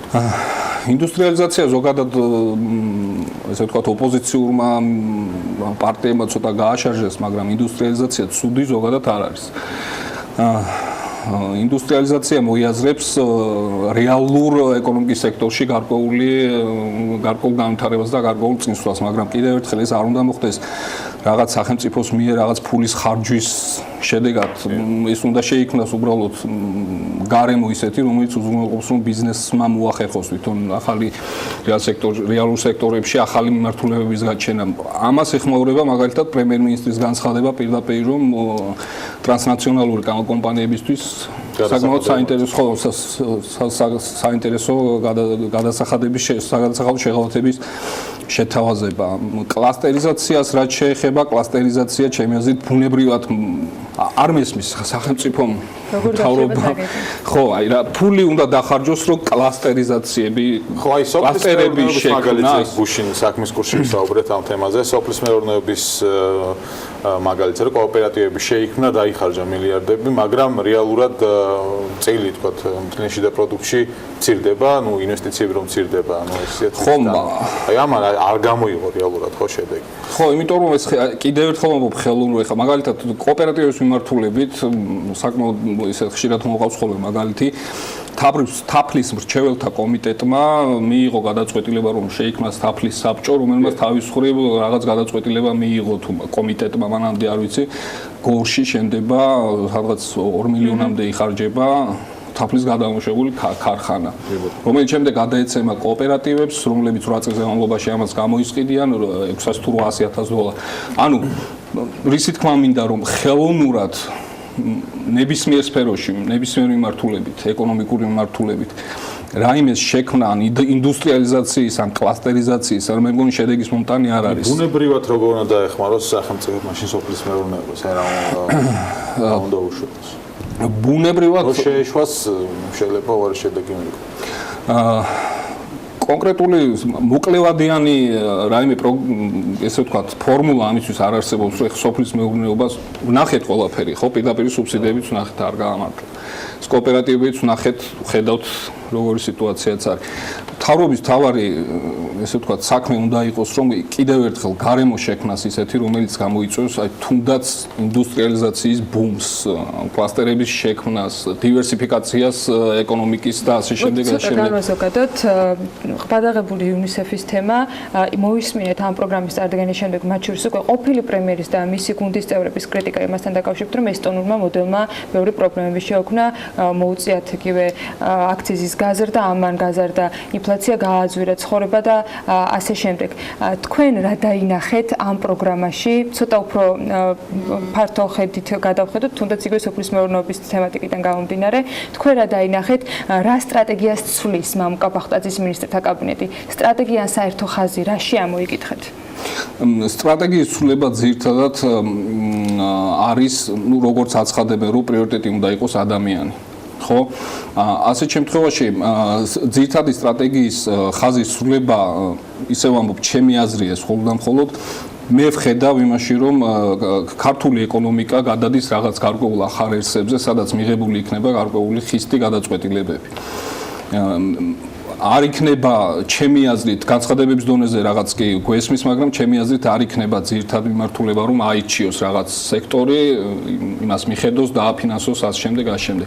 მე მესმის გარკვეული განცხადებები იმის თაობაზე, რომ თქვა რაღაცას უნდა მივხედოთ ამ სექტორს, მაგრამ მე მაინც იმედი მაქვს, რომ ეს არის წინა საარჩევნო ხმებისთვის. და თქვენვე თქვით, რომ უფრო მემარჯვენე განწყობები მაინც შენიშნეთ ახალი პრემიერის განცხადებებში და მოხსენებებში. მაშინ, როდესაც საუბრობს, რომ ჭარბვალიანობასთან დაკავშირებით გარკვეული რეგულაციები არის საჭირო. მაშინ, როდესაც იგივე თანაბარ გადანაწილებაზე ეკონომიკის ministris პირველად როცა დავინახეთ ეს ადამიანის საზოგადოებაში, პირველი სიტყვები ინდუსტრიალიზაცია და თანაბარი გადანაწილება იყო. რა საერთოდ? ანუ შეხედეთ, ავიღოთ რამოდენიმე ინიციატივა, რაც პროგრამაში წერია და მამუკა ბახტაძემ. ხო, კონკრეტული ინიციატივა მაინტერესებს, თქვენი აღქმით რა იყო? გადახდის უნარობის, ესე ვთქვათ, კანონმდებლობის დახვეწა.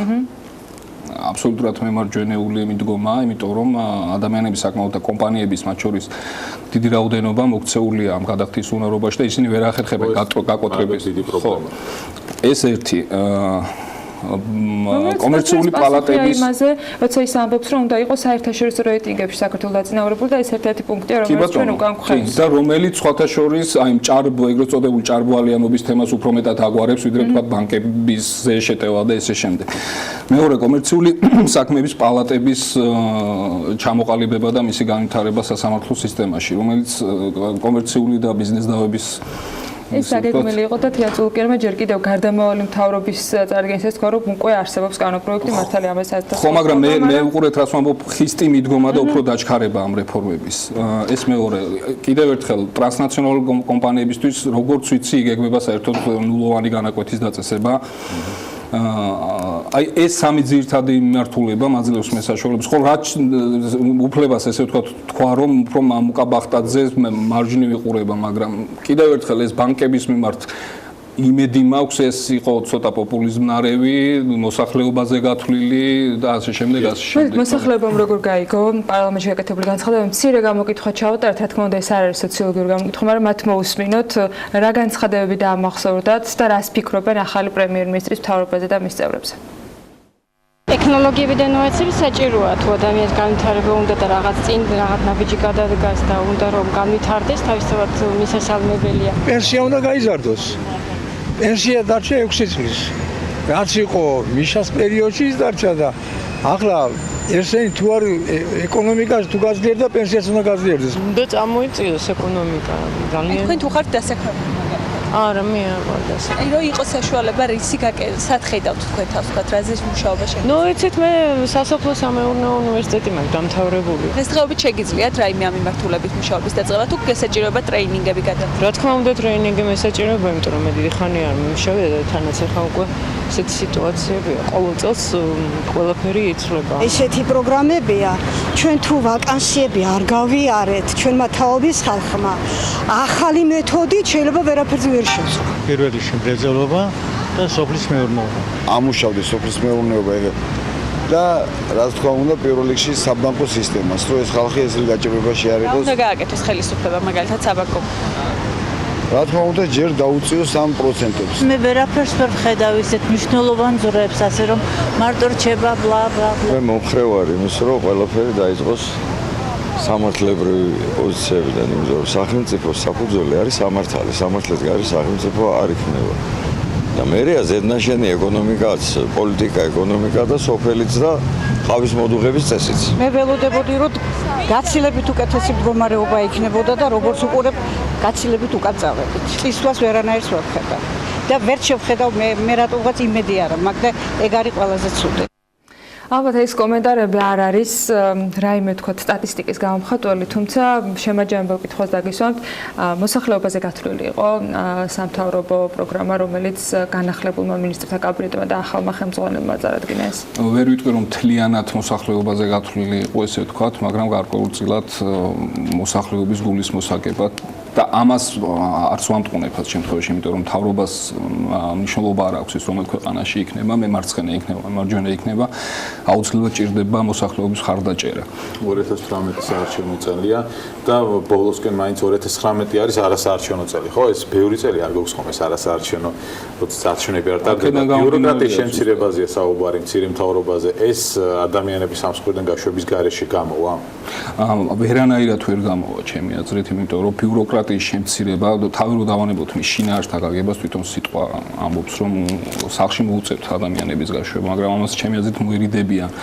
წინა საარჩევნოდ ეს მოხდება შემდეგ წელში. თუ ბიუჯეტი ასე. თუ გადაწყვეტილია რომ მცირე მთავრობის კონცეფცია მართლა განავითარო და არა ის რომ ეხლა -4 მინისტრი იყოს უბრალოდ. -4 მინისტრი იყო, მაგრამ ძირითადად მაინც ერთია მოსახლეობის უხეშად ვიტყვი ბჭყალებში ტყუობის ქვეშ ყოფნა, მაგრამ მეორე შემთხვევაში უნდა მოერიდონ პრემიერ-მინისტრიც, მთავრობის წევრების და პარლამენტის წევრების ერთმანეთის გამორიცხავი განცხადებების გაკეთებას, იმიტომ რომ კი მესმის პოლიტიკური განცხადება შეიძლება იყოს შიდა მოხმარების, შეიძლება იყოს გარე მოხმარების, მაგრამ როდესაც ეკონომიკური მიმართულებით განცხადებები კეთდება, ამას უცხოელი ინვესტორებიც უყურებენ და ანუ არ არსებობს მხოლოდ შიდა მოხმარების ეკონომიკური განცხადებები.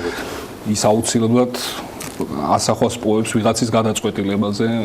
ალბათ საინტერესო იქნება პირველი გადაწყვეტილებები და უკვე იქიდან გამომდინარე ბევრი საუბარი მიმდინარეობდა კანდიდატების შერჩევის დროში გაწევასთან დაკავშირებით. მას შემდეგ რაც ისინი გაეცნობიან საკუთარ უწყებებს, რაც მინისტრებად დაინიშნენ, რას შეცვლიან და რეალურად რა ნაბიჯებს გადადგამენ. ძალიან დიდი მადლობა თქვენ სტუმრობისათვის.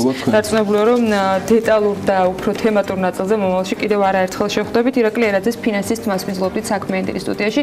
რამდენიმე წუთით რეკლამაზე უნდა გავიდეთ და დაგებრუნდებით ძალიან მალე მაია სიდამონიცის რუბრიკით.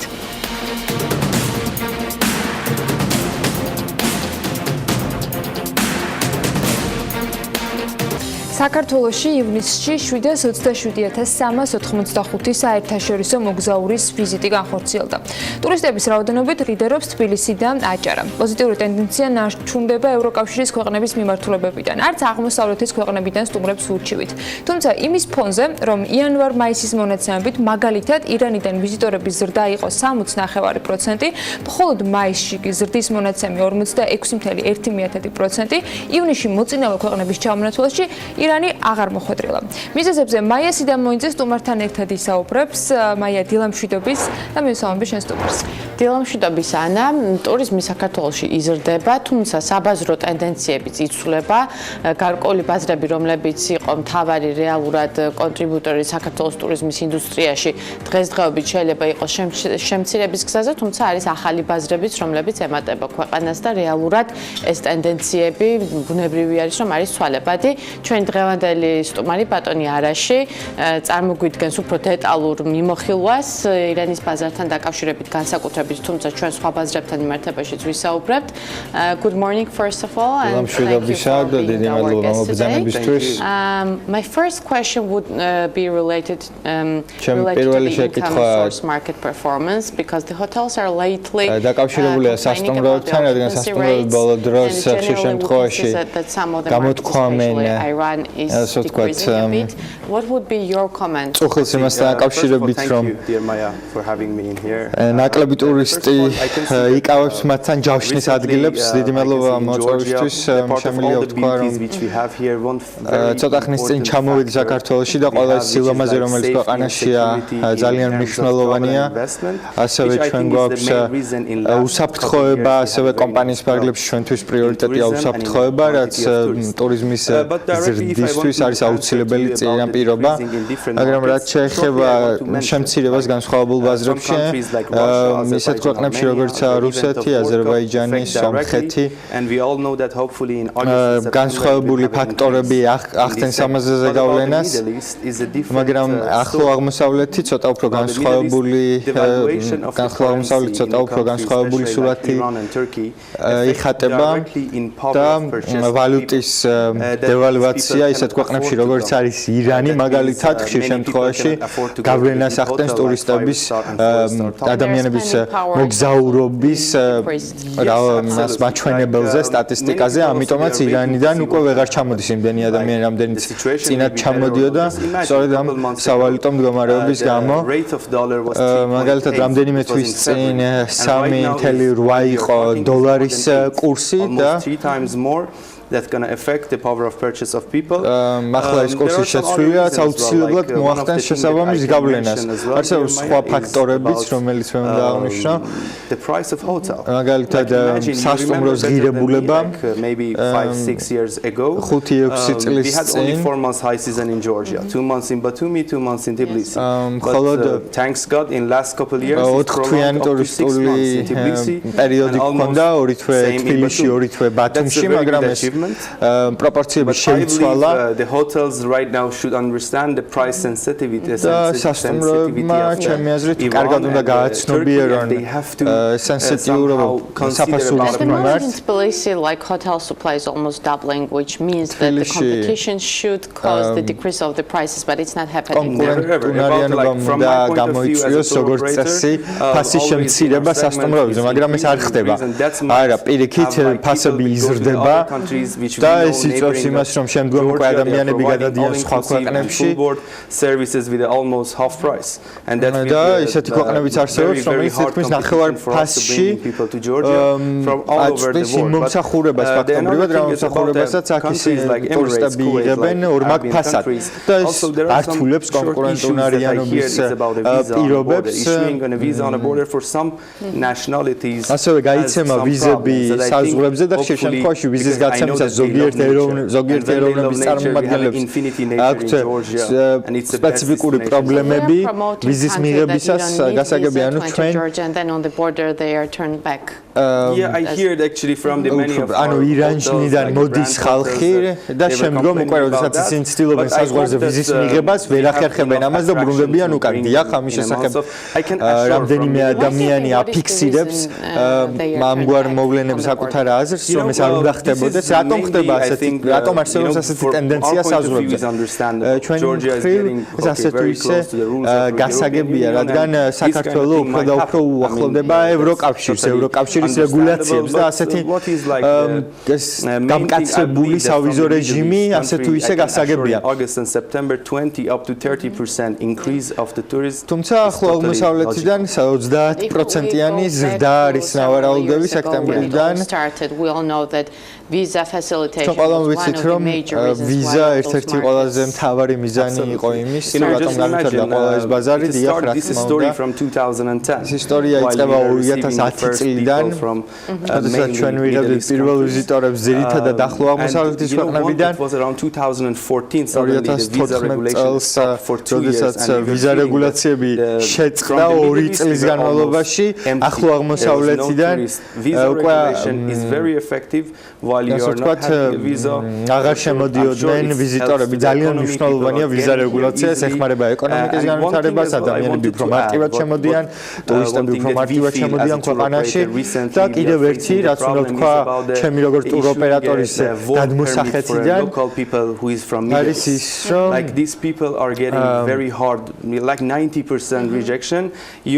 ის ადამიანები, რომლებიც ახლო აღმოსავლეთიდან არიან, ხშირ შემთხვევაში მათი 90% ვერ შემოდის ქვეყანაში. ისინი ვერ საუბრობენ რა თქმა უნდა ადგილობრივ ენაზე. თუ ადამიანებს არ მოსწონთ ტუროპერატორი, მაშინ მათ არ მოსწონთ საქართველო. რა არის კიდევ სხვა პრობლემები, რაც წინაშე დგას? Guides, for example, who can speak the. That's what I was saying. Like we are trying to bring a guide from the countries, but unfortunately, when they are გიდების შემოყვანას ქვეყნებში, უცხოელი გიდების შემოყვანას, მაგრამ ეს quality of service of us we are ძალიან რთულია იმ რეგულაციების გამო, რომელიც საზღვრებზე არსებობს. What would be your forecast or maybe a will like? როგორ იქნება თქვენი ასე ვთქვათ წინასწარმეტყველება, როგორ განსაზღვროთ წინასწარ? უფრო უნდა განავითაროს საქართველოს ახლო აღმოსავლეთთან, აღმოსავლეთის ქვეყნებთან ურთიერთობა.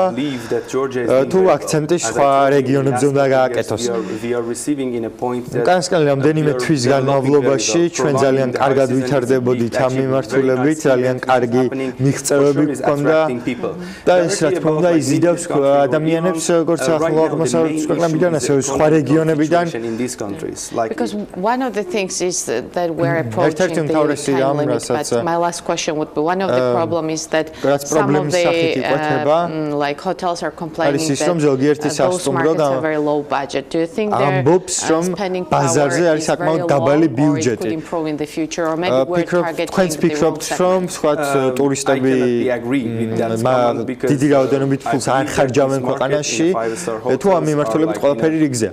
მე ვერ დავეთანხმებოდი, მე ვიტყოდი რომ ტურისტები ძალიან გულუხვად ხარჯავენ ხოლმე თანხებს, როცა ისინი ქვეყანაში შემოდიან, რა თქმა უნდა არსებობს სეგმენტი, რომელიც არ ხარჯავს ამ რაოდენობით თანხას. მაგრამ არსებობს ისეთი სეგმენტიც, რომელიც ძალიან დიდ ფინანსებს ხარჯავს საქართველოში ჩამოსვლისას. ჩვენ უნდა დაველოდოთ ეკონომიკის განვითარებას და იმ ტენდენციებს, რომელიც ამ მხრივ იკვეთება.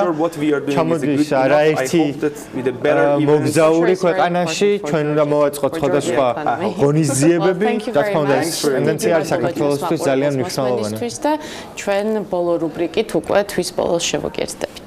მადლობა მაია სიდამოიძეს და მის სტუმარს ძალიან საინტერესო საუბრისათვის, რჩევებისათვის და რა თქმა უნდა ამ გადმოსახედიდან დღევანდელი ქართული ტურისტული პოტენციალის და გამოწვევების შეფასებისათვის. ამ საქმიანი დილას ვასრულებთ, წინ ქალების ნარატივი გელოდებათ გვანცელაღიძესთან ერთად და რა თქმა უნდა საქმის კურსის ეთერი ზუსტად 3-ზე ბექაბოციკაძესთან და დათა ჯალაღონიასთან ერთად. ხვალ დილით ზუსტად 8-ზე შეხვდებით ერთმანეთს. დროებით.